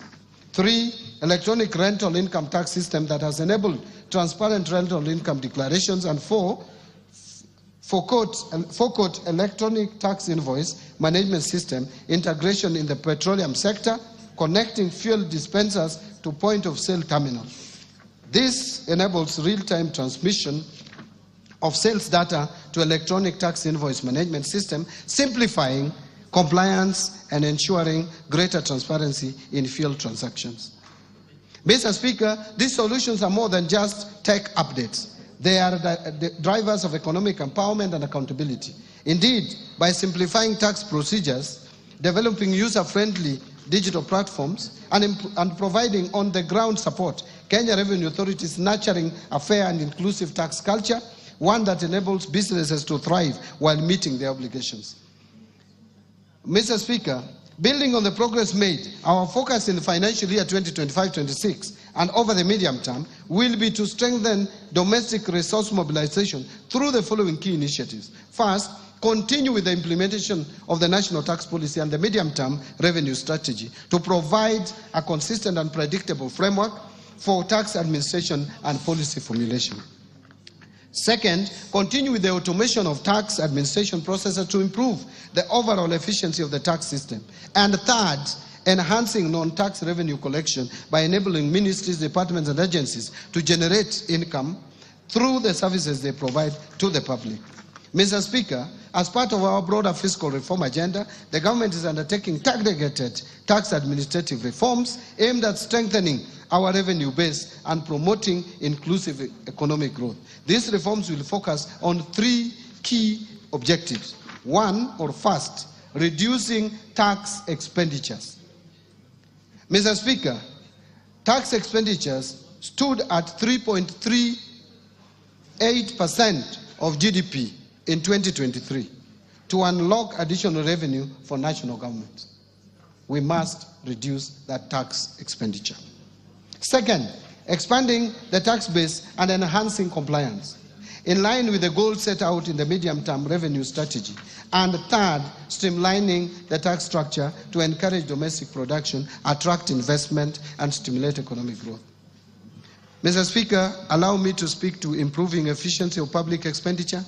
Here, Mr. Speaker, in our continued effort to ensure prudent fiscal management, the government will sustain and deepen measures aimed at strengthening expenditure control and enhancing the efficiency and effectiveness of public spending. To this end, the government will implement a series of targeted actions, which include: 1, utilization of the launched end-to-end procurement system to maximize value for money, enhance efficiency and transparency in public procurement processes. 2, rolling out of a human resource management system across all national government ministries and departments, as well as county government, to support better management of the public wage bill. 3, scaling up the use of the public-private partnerships framework for commercially viable projects to attract private sector participation in public service delivery, what we call PPP.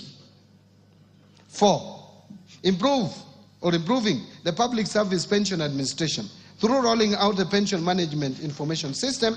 And 5, fast-tracking governance reforms in state corporations to strengthen accountability, efficiency, and financial sustainability. I want to now turn to revenue projections.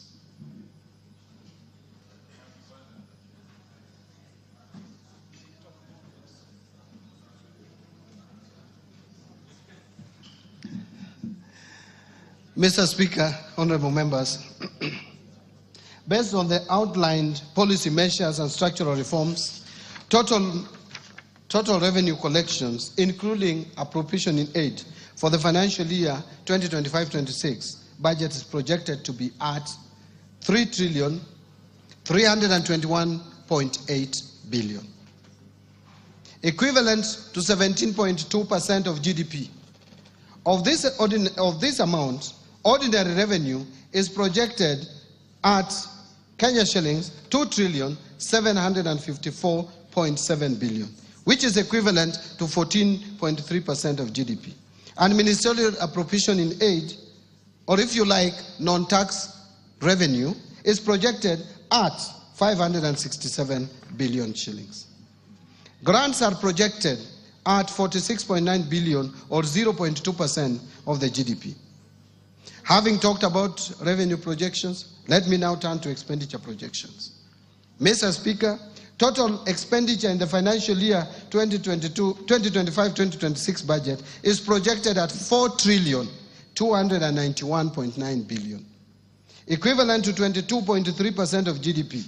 And of this, recurrent expenditures will amount to 3,134.4 billion, equivalent to 16.3% of GDP. And development expenditures, including allocations to domestic and foreign finance projects, contingency fund, and equalization fund, will amount to 693.2 billion, equivalent to 3.6% of GDP.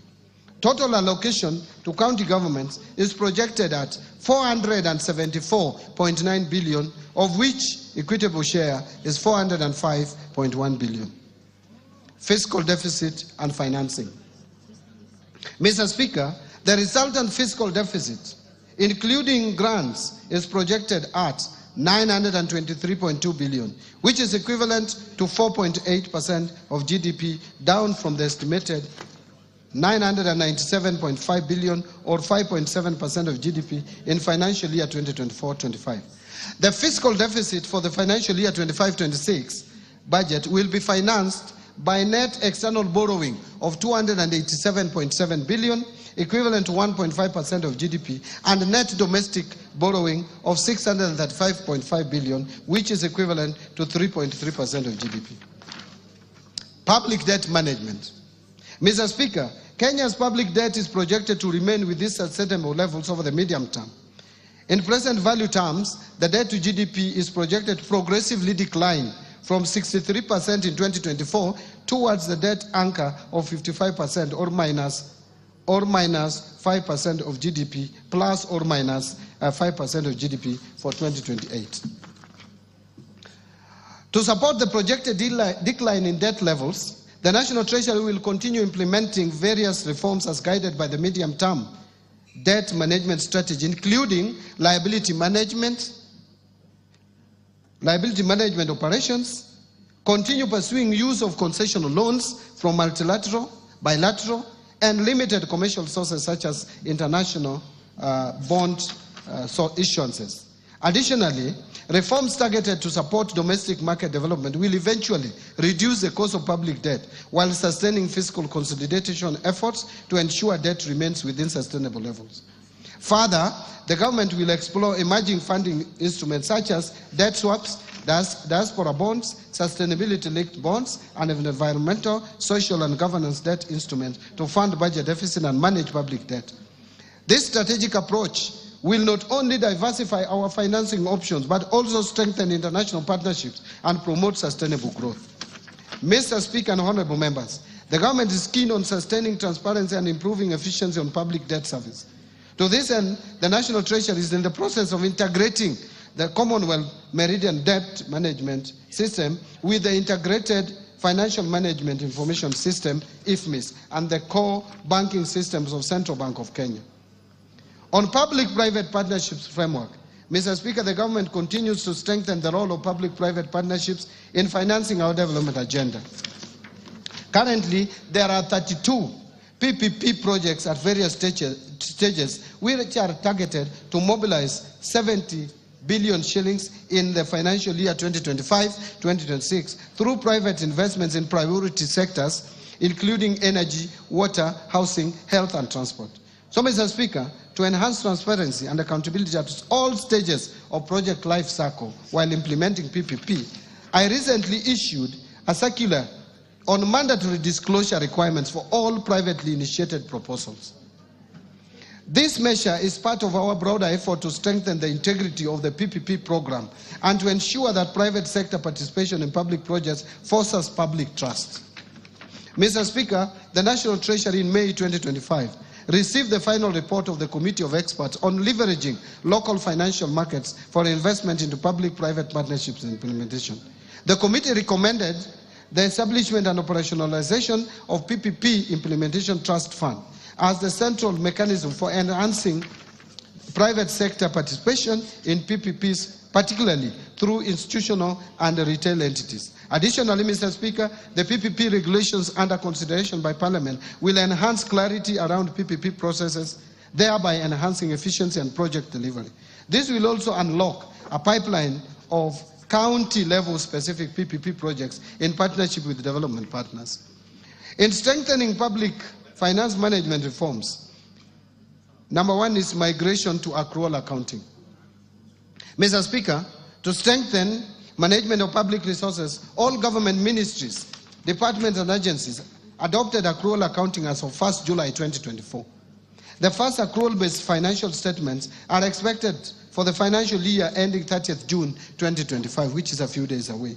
The accrual accounting will enable the government to account for all assets and liabilities, including all government assets. Second, Treasury single account. Mr. Speaker, to enhance cash management, the migration of ministries, departments, and agencies to the Treasury single account is progressing well. The Central Bank of Kenya is scheduled to go live with its T24 system upgrade in July 2025. This upgraded platform will support the implementation of Treasury single account core functionalities and facilitate the National Treasury to roll out the key elements of the Treasury single account system. Concurrently, the National Treasury is on track to onboard county governments in 2026. The final phase will involve integrating all remaining national government entities into the Treasury single account by financial year 26-27. Third, zero-based budgeting. Mr. Speaker, to reorient the budgeting and expenditure framework, the government adopted the zero-based budgeting approach while finalizing the financial year 25-26 budget. To implement this approach, the National Treasury developed a budget costing tool that was integrated into the IFMIS budget module for the national government. The zero-based budgeting approach compels all ministries, departments, and agencies to justify expenditures from scratch, thus ensuring resources are allocated to high-impact activities. It promotes transparency, efficiency, by requiring clear justification and critical assessment of spending. Mr. Speaker, I know this statement is long. And by the way, Mr. Speaker, you know Kenya is not a small economy. We are number 6 in Africa. And we have jumped over Ethiopia. So you can't have a 3-pager statement for an economy as big as Kenya. Gone without apology. Gone. Thank you, Mr. Speaker. Thank you very much. So far, so good. Yeah, Mr. Speaker, I'm now turning to resource allocation so that honorable members can appreciate, and the Kenyan people, where we have allocated the limited resources that we have. Mr. Speaker, now let me highlight the government spending priorities for financial year 25-26. Expenditures for the financial year 25-26 will consolidate the gains realized under the bottom-up economic transformation agenda, with special focus placed on promoting investment in core pillars and their enablers through a value chain approach. Number 1, under agricultural transformation and inclusive growth, which is the first pillar. Mr. Speaker, the government will continue to transform the agriculture sector by increasing productivity in key value chains such as fisheries and aquaculture, horticulture, food crops, livestock and rangeland development. The government will scale up support to farmers through input financing, subsidies, and extension services. This will move the country from food deficit to food surplus, reduce reliance on food imports, and revamp export crops. Mr. Speaker, in this respect, I have proposed an allocation of 47.6 billion for various programs under this sector, despite the fact that agriculture is largely devolved. This includes 8 billion for the fertilizer subsidy program, 10.2 billion for the National Agricultural Value Chain Development Project, 800 million for small-scale irrigation and value addition project, 1.2 billion for food security and crop diversification project, and 5.8 billion for the food systems resilience project. Mr. Speaker, to promote livestock production, I have proposed Kenya shillings 2.3 billion for de-risking, inclusion, and value enhancement of pastoral economies programs. 1.6 million Kenya shillings for Kenya livestock commercialization program, and 280 million for the livestock value chain support project. I have also proposed Kenya shillings 340 million for the development leather industrial park at Kenania. Mr. Speaker, to support the growth of blue economy, I have proposed a total of 8.2 billion to the blue economy and fisheries subsector. This includes 2.3 billion for aquaculture business development project, 2.4 billion to the Kenya Marine Fisheries and Socio-Economic Development Project, and 500 million for the Kabonyo Fisheries and Aquaculture Training Center. Mr. Speaker, to raise agricultural productivity and enhance resilience to climate change risks in targeted smallholder farming and pastoral communities, I've proposed an allocation of Kenya shillings 318 million towards an ending drought emergencies project and 1.3 billion to resilience for food and the nutrition security program in Horn of Africa project. Mr. Speaker, the government is also committed to land reforms to address historical inequalities, promote equitable access, and ensure sustainable land management. To this end, I have proposed a sum of 3.8 billion for settlement of the landless. I have also proposed 1.1 billion for processing and registration of title deeds, another 712 million for digitization of land registries, another 200 million for georeferencing of land parcels, and 220 million for construction of land registries to safeguard legitimacy of land ownership. The next pillar is transforming the micro, small, and medium enterprises economy. Mr. Speaker, the government recognizes the challenge of accessing affordable credit by most micro, small, and medium enterprises, and Kenyans at the bottom of the pyramid. To address this challenge, I have proposed an additional allocation of 300 million to the Financial Inclusion Fund, popularly known as the Hustler Fund, to scale up access to credit for households and MSMEs. I have also proposed an additional 308 million for the Youth Enterprise Development Fund, 550 million for the Center for Entrepreneurship Project, and 1.3 billion for Rural Kenya Financial Inclusion Facility. Under housing and settlement, which is the other pillar. Mr. Speaker, the government is committed to facilitating the construction of decent, safe, and affordable houses for Kenyans. Through the Affordable Housing Program, the government is creating jobs for the youth, directly in the construction sector and indirectly through the production and supply of building products. To continue supporting this initiative, I have proposed an allocation of 128.3 billion for the housing, urban development, and public works subsector. This includes 13.4 billion under the Kenya Urban Program, 64.5 billion for construction of affordable housing units, 10.5 billion for construction of social housing units, and 16.5 billion for social and fiscal infrastructure. Mr. Speaker, other proposed allocations to the housing, urban development, and public works interventions include 7.2 billion shillings for the Kenya Informal Settlement Improvement Project Phase 2, 3.5 billion for the construction of housing units for the National Police and the Kenya Prison, 500 million for building climate resilience of the Urban Poor Program, 184 million for construction of footbridges, and 454 million targeted to support construction of county headquarters. Mr. Speaker, to ensure the safety of Kenyans through compliance with building codes and standards, as well as other industry regulations, I have proposed an allocation of 2.6 billion for the regulation and development of the construction industry. I am aware members are aware, I know members are aware of the challenges we have had where collapsed buildings kill many, many Kenyans as a result of carelessness of various developers. Let me turn to universal health coverage. Mr. Speaker, access to quality and affordable health care through the universal health coverage program is central to this government. Towards this end, Mr. Speaker, I have proposed an allocation of Kenya shillings 138.1 billion, up from 123 billion in the current year's budget, to the health sector to support various activities and programs. This includes 6.2 billion for universal health coverage, coordination and management, 13.1 billion for primary health care, and that is up from 7.1 billion in the current year, and 430 million to provide medical cover for the orphans, elderly, and disabled persons in our society.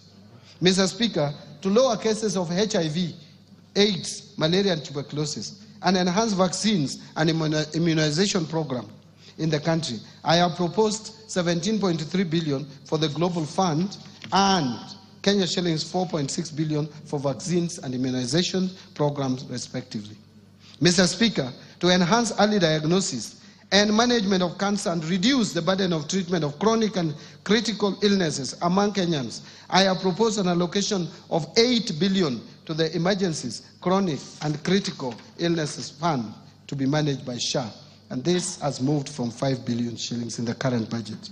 1 billion for construction of a cancer center at Kisii Level 5 Hospital, 100 million to strengthen cancer management in Kenyatta National Hospital, and 100 million for expansion of comprehensive cancer treatment at Kenyatta University Teaching, Referral and Research Hospital. Mr. Speaker, To improve health service delivery, I have also proposed a sum of 42.4 billion for our referral hospitals, including Kenyatta National Hospital, Moi Teaching and Referral Hospital, Kenyatta University Teaching Referral and Research Hospital, Mwai Kibaki Teaching and Referral Hospital in Othaya, Jaramogi Oginga Odinga Teaching and Referral Hospital in Kisumu, and Mathare National Teaching and Referral Hospital. Other locations include Kenya shillings 1.3 billion for the construction of Kenyatta National Hospital, Burns and Pediatrics Center.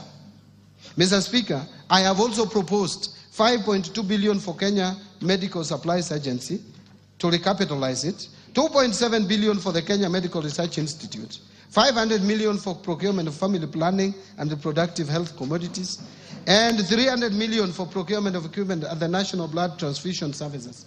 Further, to strengthen the capacity of medical personnel, I have also proposed an allocation of 4.3 billion for medical interns, 3.2 billion for community health promoters, 303 million for training of health personnel, and 8.9 billion for the Kenya Medical Training Centers, KMTCs. On digital superhighway and creative economy, which is the other pillar of the better principle, the government continues to invest in digital superhighway to improve ICT infrastructure and expand internet access nationwide. The creative industry is a significant source of employment, particularly for the youth, and has the potential to address high unemployment rates through promotion of music, theater, graphic design, digital animation, fashion and craft, among others. Mr. Speaker, to support growth in the digital superhighway, I have proposed an allocation of 12.7 billion to fund initiatives in the information, communication technology sector. Specifically, this proposed allocation includes 2.3 billion shillings for the construction of Kenya Advanced Institute of Science and Technology at Konza Technopolis, 3.7 billion for Kenya Digital Economy Acceleration Project, and 333.2 million for government shared services, 382 million for the digital superhighway, 689 million for the establishment of digital hubs, and 750 million for maintenance and rehabilitation of national optic fiber backbone infrastructure. In order to fast-track the development of the Konza Technopolis city, I have proposed an allocation of 3.1 billion for Konza data center and smart city facilities. The government is also committed to enhance transparency, accountability, and efficiency in public procurement. I have in this regard proposed an allocation of 700 million for rolling out the implementation of the electronic government procurement system, what we call EGP or EGP, EG procurement. Other key allocations to critical sectors supporting better include the following: investing in critical infrastructure. Mr. Speaker, the government will continue to invest in transportation networks, including roads, railways, and air travel, to reduce travel time and logistic costs, making markets more accessible and facilitating the movement of goods and people. Towards this end, I have proposed an allocation of 217.3 billion for development of roads across the country. This includes 30 billion to support construction of new roads and bridges, 70.8 billion for rehabilitation of roads, because we have so many long, the length of roads is so long that we have to maintain them and rehabilitate. And 115.6 billion for road maintenance. Actually, this 115 billion is more than the 85 million that we have in the current budget by 30 billion for maintenance of our roads. Mr. Speaker, to expand railway transport and its infrastructure, I have proposed an allocation of 38 billion shillings. I have also proposed an allocation of 450 million for the Kenya ferry ramp in Mombasa, 331 million for Nairobi bus rapid transport project, and 298.7 million for promotion of e-mobility projects. To facilitate movement of goods and people in our inland waters, I have also proposed an additional 110.4 million for acquisition of ferries for Lake Victoria. Mr. Speaker, to scale up production of reliable and affordable energy, I have also proposed an allocation of 62.8 billion to cater for key energy interventions. This includes 31.6 billion for the national grid system, 16.3 billion for rural electrification, 11.6 billion for development of geothermal energy, 2.1 billion for alternative energy technologies, and 743 million for development of nuclear energy. Let me now talk about improving education outcomes. Mr. Speaker, the education sector plays a vital role in economic development by enhancing human capital, driving innovation and improving productivity. To this end, the government continues to invest in education to raise learning outcomes and ensure equal opportunities for all. Mr. Speaker, I have proposed a total allocation of 702.7 billion to the education sector, which is almost 28% of our entire budget. This will include an allocation of 387.2 billion to the Teacher Service Commission. The allocation for TSC will include 7.2 billion for recruitment of intern teachers and 980 for capacity building of teachers on competence-based education curriculum. Further, I have proposed an allocation of 7 billion for free primary education, 28.9 billion for junior secondary school capitation, and 51.9 billion for free day secondary education. In addition, Mr. Speaker, I have also proposed an allocation of 5.9 billion for administering the national examinations, 3 billion for the school feeding program, and 7.2 billion for the recruitment of intern teachers. I think that one I'd already mentioned, that's a repeat, and 4 billion for the technical, vocational, educational training and entrepreneurship project. Mr. Speaker, to enhance infrastructure development and provide a safe learning environment in our schools, I have proposed an allocation of 1.7 billion for primary and secondary schools infrastructure, and 1.4 billion for construction and equipping of technical training institutes and vocational training centers. In addition, I have proposed 13.3 billion for the Kenya Primary Education Equity in Learning Program, and 2.3 billion for the Kenya Secondary School Quality Improvement Project. Mr. Speaker, other proposed allocations to the education sector include 993 million for research, science, technology and innovation, 41.5 billion to the Higher Education Loans Board for provision of loans to university and TVET students, and this has increased from 35 billion to 41.5 billion for health. Another 16.9 billion for scholarship for university students, and 7.7 billion capitation and scholarship for TVET students. In supporting manufacturing for job creation, Mr. Speaker, to continue promoting local industries, I have proposed an allocation of 18 billion under various implementing ministries, departments and agencies. Out of this, 4.5 billion will support establishment of county integrated agro-industrial parks in various counties.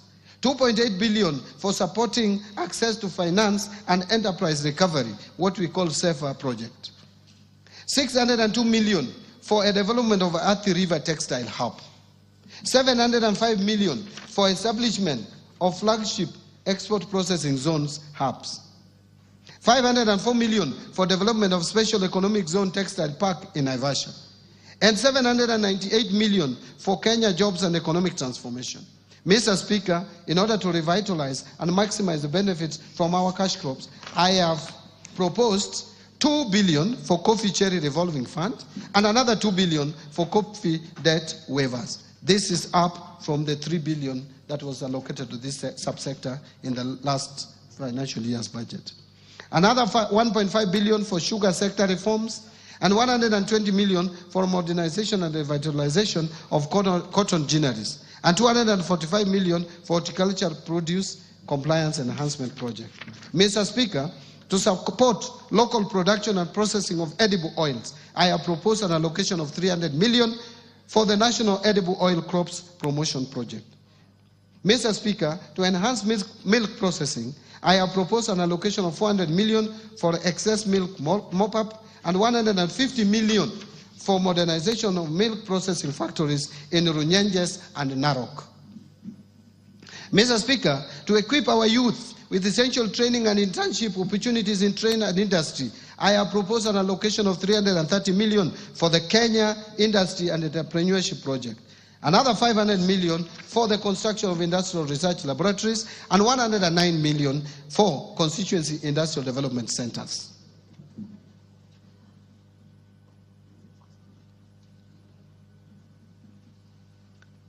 Now let me speak to improving security. Mr. Speaker, a stable and secure environment fosters investment, trade, and overall economic growth. In this regard, I have proposed an allocation of 202.3 billion for defense, another 125.7 billion for the National Police Service, and 51.4 billion for the National Intelligence Service, another 32.5 billion for internal security and national administration, and 38.1 billion for prison services. I have also proposed an additional allocation of 10 billion to cater for leasing of police motor vehicles and 3.6 billion for police modernization program. Mr. Speaker, to combat crime and enhance administration of justice, I have proposed 1.2 billion for construction and modernization of national forensic facilities. Now, let me turn to protecting the vulnerable groups in our society. Mr. Speaker, social protection services are crucial for building more equitable and resilient societies by reducing poverty, inequality, and vulnerability, as well as promoting economic growth and social cohesion. I have in this regard proposed an allocation of 41.4 billion in this budget to protect the vulnerable members of our society and promote affirmative action. This is increasing from 33 billion in the current financial year's budget. Out of this allocation, 25.1 billion will cater for cash transfers to the elderly persons. And again, this has moved from 18 billion, so it has increased by 7 billion. 8.9 billion for cash transfers to orphans and vulnerable children. Again, that's a jump of 1 billion more.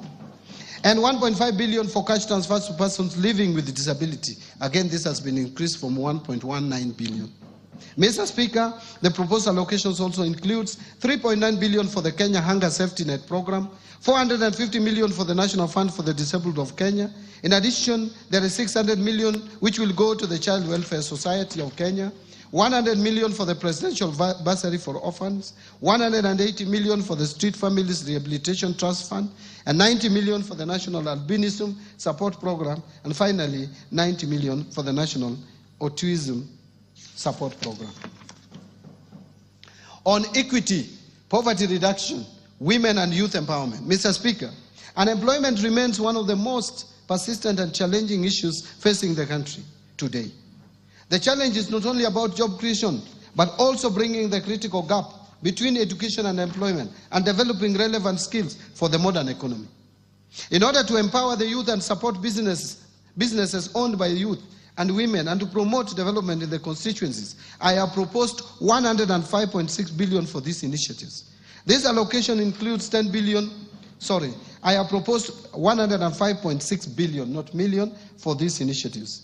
This allocation includes 10 billion for the National Youth Service, NYS, 3.6 billion to National Youth Opportunity Towards Advancement, what is famously known as NYOTA, and Kenya shillings 318 million for the Youth Enterprise Development Fund.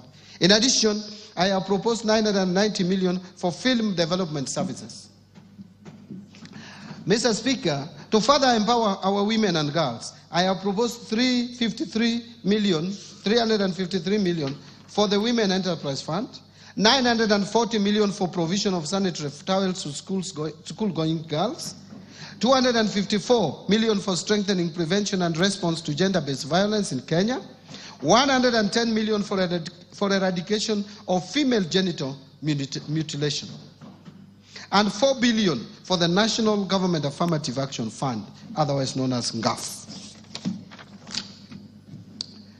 Mr. Speaker, to promote regional equity, reduce poverty, and enhance social development across the country, I have proposed 58.8 billion for the National Government Constituency Development Fund, 9.6 billion for the Equalization Fund to finance programs in identified marginal areas or marginalized areas, and another 15.9 billion for the Kenya Devolution Support Program number 2. To stimulate tourism growth, sports, culture, recreational and arts, Mr. Speaker, in order to harness national pride, empower our youth and position Kenya as a regional beacon of talent and heritage, I have proposed an allocation of 29.7 billion to support sports, culture and recreation as well as tourism. This proposed allocation includes 13.5 billion for the Sports, Arts and Social Development Fund. 2.3 billion to establish an automation and digitization system for the sports registrar. 241 million for the Anti-Doping Agency of Kenya to make Kenya remain competitive in the athletics and other sports. 402 million for Sports Kenya. 245 million for the Kenya Academy of Sports. 8.2 billion for the Tourism Fund. And 4.8 billion for Tourism Promotion Fund. On environmental protection, water and natural resources, Mr. Speaker, to safeguard natural ecosystems, ensure sustainable water use, and tackle the impact of climate change, I have proposed an allocation of 10.7 billion for forest resources conservation and management, 1.6 billion for forest research and development, 3.7 billion for environment management and protection, 11.5 billion for the Kenya Financing Locally Led Climate Action Project, which is known as FLOCA, 1.6 billion for meteorological service, and 13.2 billion for wildlife security, conservation and management. Another 953 million for wildlife research and development.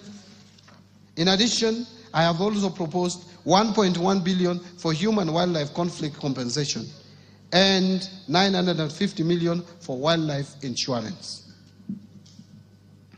Mr. Speaker, I have also proposed an allocation of 26.8 billion for water and sewerage infrastructure development. Out of this, 16.5 billion for water resources management and 1.9 billion for water storage and flood control. In addition, I have also proposed 15 billion for irrigation and land reclamation and 266 million for water harvesting and storage for irrigation. In order to improve governance and sustaining the fight against corruption, Mr. Speaker, to enhance good governance, intensify the fight against corruption, and entrench integrity and accountability in public service delivery, I have proposed Kenya shillings 4.5 billion for the Ethics and Anti-Corruption Commission, 4.5 billion for the Office of the Director of Public Prosecutions, 5.3 billion to the State Law Office, and 8.7 billion for the Office of the Auditor General. In addition, Mr. Speaker, to enhance the oversight and legislative role of Parliament, I propose an allocation of 48 billion for Parliament. To enable administration of justice, I also propose an allocation of 27.8 billion for the judiciary. Now let me turn to allocation to county governments.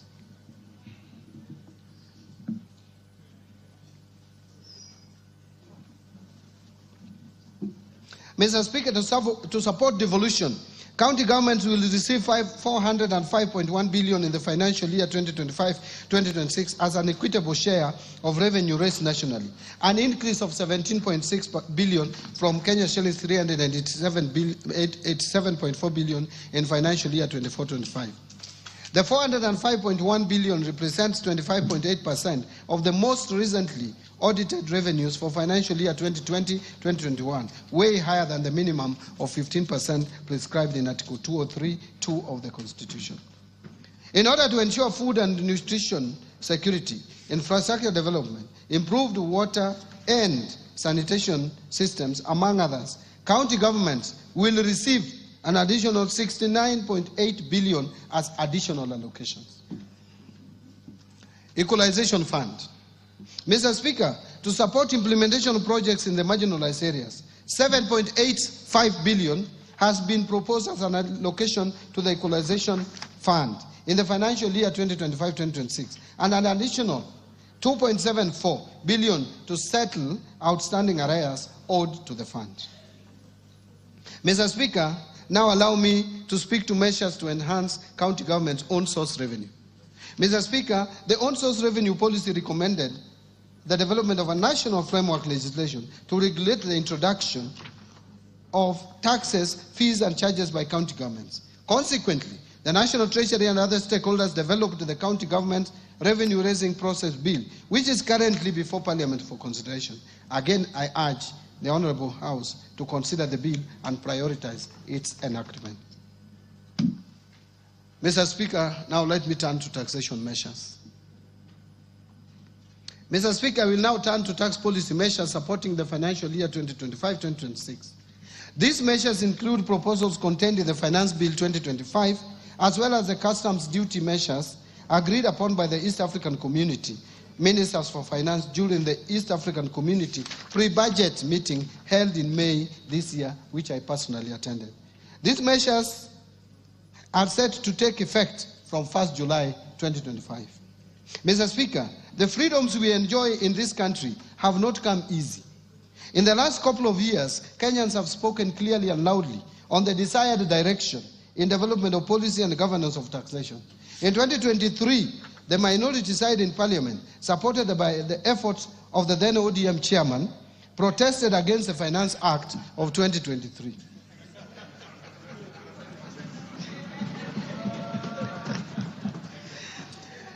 Last year, Mr. Speaker, some provisions in the Finance Bill 2024 triggered protests across the country. These actions in the 2 years regrettably resulted in the loss of lives and destruction of property and adversely impacted economic lives of many. In the remembrance of our fellow Kenyans who lost their most precious lives during these protests, allow me, Mr. Speaker, that we observe a minute of silence in their remembrance. Will you be upstanding?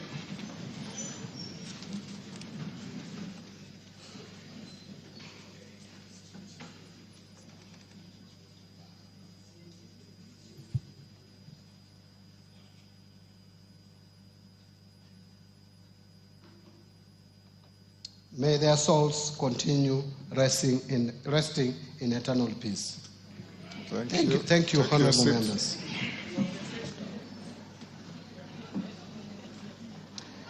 Mr. Speaker, no life should be lost and no property should be destroyed again. The message from Kenyans was clear. Since I took office at the National Treasury and Economic Planning, I assured Kenyans that we shall strive to reduce tax burden. In this respect, the Finance Bill of 2025 has neither proposed new taxes nor raised any tax rates. Instead, we have chosen to enhance tax revenue collection through administrative reforms by simplifying and streamlining tax laws to make them clearer and easier to implement, thereby improving taxpayer compliance. The process also involves rationalization of tax expenditure to enhance equity and fairness. Mr. Speaker, the revenue foregone through tax incentives or tax expenditure has increased significantly, rising from Kenya shillings 393.1 billion, which is equivalent to 2.9% of GDP in 2022, to 510.6 billion, which is equivalent to 3.4% of GDP in 2023. To reverse this trend, the Finance Bill of 2025 proposes reforms to rationalize tax expenditures so as to promote equity, fairness, efficiency, and reduce distortions within the tax system. The proposed reforms are in line with the national tax policy and the medium-term revenue strategy, which this Honorable House passed. So, Mr. Speaker, from the proposed reforms, we expect to raise Kenya shillings 30 billion more as additional revenue. Mr. Speaker, customs measures agreed upon by East African Community Ministers during the pre-budget meeting are intended to protect our industries and ensure they access raw materials and inputs at affordable prices. The meeting allowed Kenya to import tea packaging materials at a lower duty rate of 10%. In addition, Kenya was granted an extension of duty remission to import wheat at the rate of 10%. These measures will support our wheat and tea farmers. Mr. Speaker, I will begin with the customs measures and later provide highlights on the proposed amendments of tax laws in the Finance Bill of 2025. On customs measures, to meet the local demand of rice, Kenya was allowed to extend the stay of application on the East African Community Common External Tariff and import rice at the rate of 35% or USD 200 per metric ton, whichever is higher, instead of the common external tariff rate of 75% or USD 345 per metric ton. Mindful of wheat farmers in Kenya, East African community ministers agreed on duty remission of wheat at a rate of 10% instead of the common external tariff rate of 35%, provided the millers who intend to import wheat under the duty remission must first purchase locally produced wheat. Mr. Speaker, to promote local assembly of telecommunication equipment, Kenya was granted an extension of duty remission on inputs for assembly of telecommunication devices, including mobile phones, laptops, and tablets. Mr. Speaker, in order to reduce the production cost of animal feeds, Kenya requested for an extension to import inputs for production of animal feeds duty-free under the East African Community Duty Remission Scheme, which was granted. We urge the producers of animal feeds to apply for the remission. Mr. Speaker, the leather sector is one of the priority value chains under BETA. To support local producers of leather and leather products, Kenya was allowed to extend the stay of application on the common external tariff rate and apply import duty rate of 35% on leather products. To promote tanneries to supply local manufacturers with high-quality leather, Kenya was allowed to import chemicals for leather processing under duty remission. Mr. Speaker, to support local assembly of transformers, which is critical to energy distribution, the East African Community Ministers approved Kenya's request for a tariff split on transformers to provide for a distinction between fully built and unassembled transformers. Currently, it is one line, tariff line, and it is very difficult for us to separate and incentivize either of them. So, Mr. Speaker, to support the local assemblers of cranes, Kenya was granted approval to import inputs for assembly of cranes duty-free under duty remission. Mr. Speaker, last year Kenya was granted a stay of application on the East African East African Community Common External Tariff to apply a higher duty rate ranging from 25 to 35% on certain types of paper used in manufacturing packaging materials. This action adversely affected exporters, particularly in tea sector. To address this, Kenya opted not to request for an extension of the stay of this common external tariff. And this decision will not affect local manufacturers of packaging materials, as they will continue importing raw materials under duty remission. So, Mr. Speaker, now let me speak to the Finance Bill of 2025. Let me now highlight some of the proposals contained in the proposed Finance Bill 2025. Under Income Tax Act. Mr. Speaker, to enable faster recovery of investment by businesses on loose items such as utensils, linen, and industrial tools, the bill proposes to amend the Income Tax Act to allow for a full cost deduction of these items in the first year of purchase, as opposed to the current 3 years. This will improve cash flows of the relevant businesses. Mr. Speaker, we have noted increased tax disputes arising from audits carried on cross-border transactions. These disputes could have been avoided if the multinational companies had advanced pricing agreements with the Commissioner at KRA.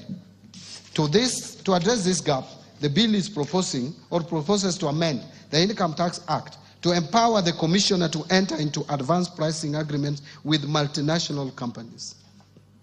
Mr. Speaker, the Tax Laws Amendment Act of 2024, passed in December last year, introduced the minimum top-up tax in line with the global best practices. But the Act inadvertently omitted the due date for payment of the tax, thus creating enforcement challenges. To address this, I have proposed an amendment to the Income Tax Act to clarify that the due date will be the end of the 4th month following the close of a company's accounting period. Mr. Speaker, again, the Tax Laws Amendment Act of 2024, passed in December last year, exempted gratuity payments from income tax, actually pension and gratuity. However, the provision is not clear whether all gratuity, including from private pension schemes, is exempted from tax. In this respect, the bill is proposing to amend the Income Tax Act to clarify that all gratuity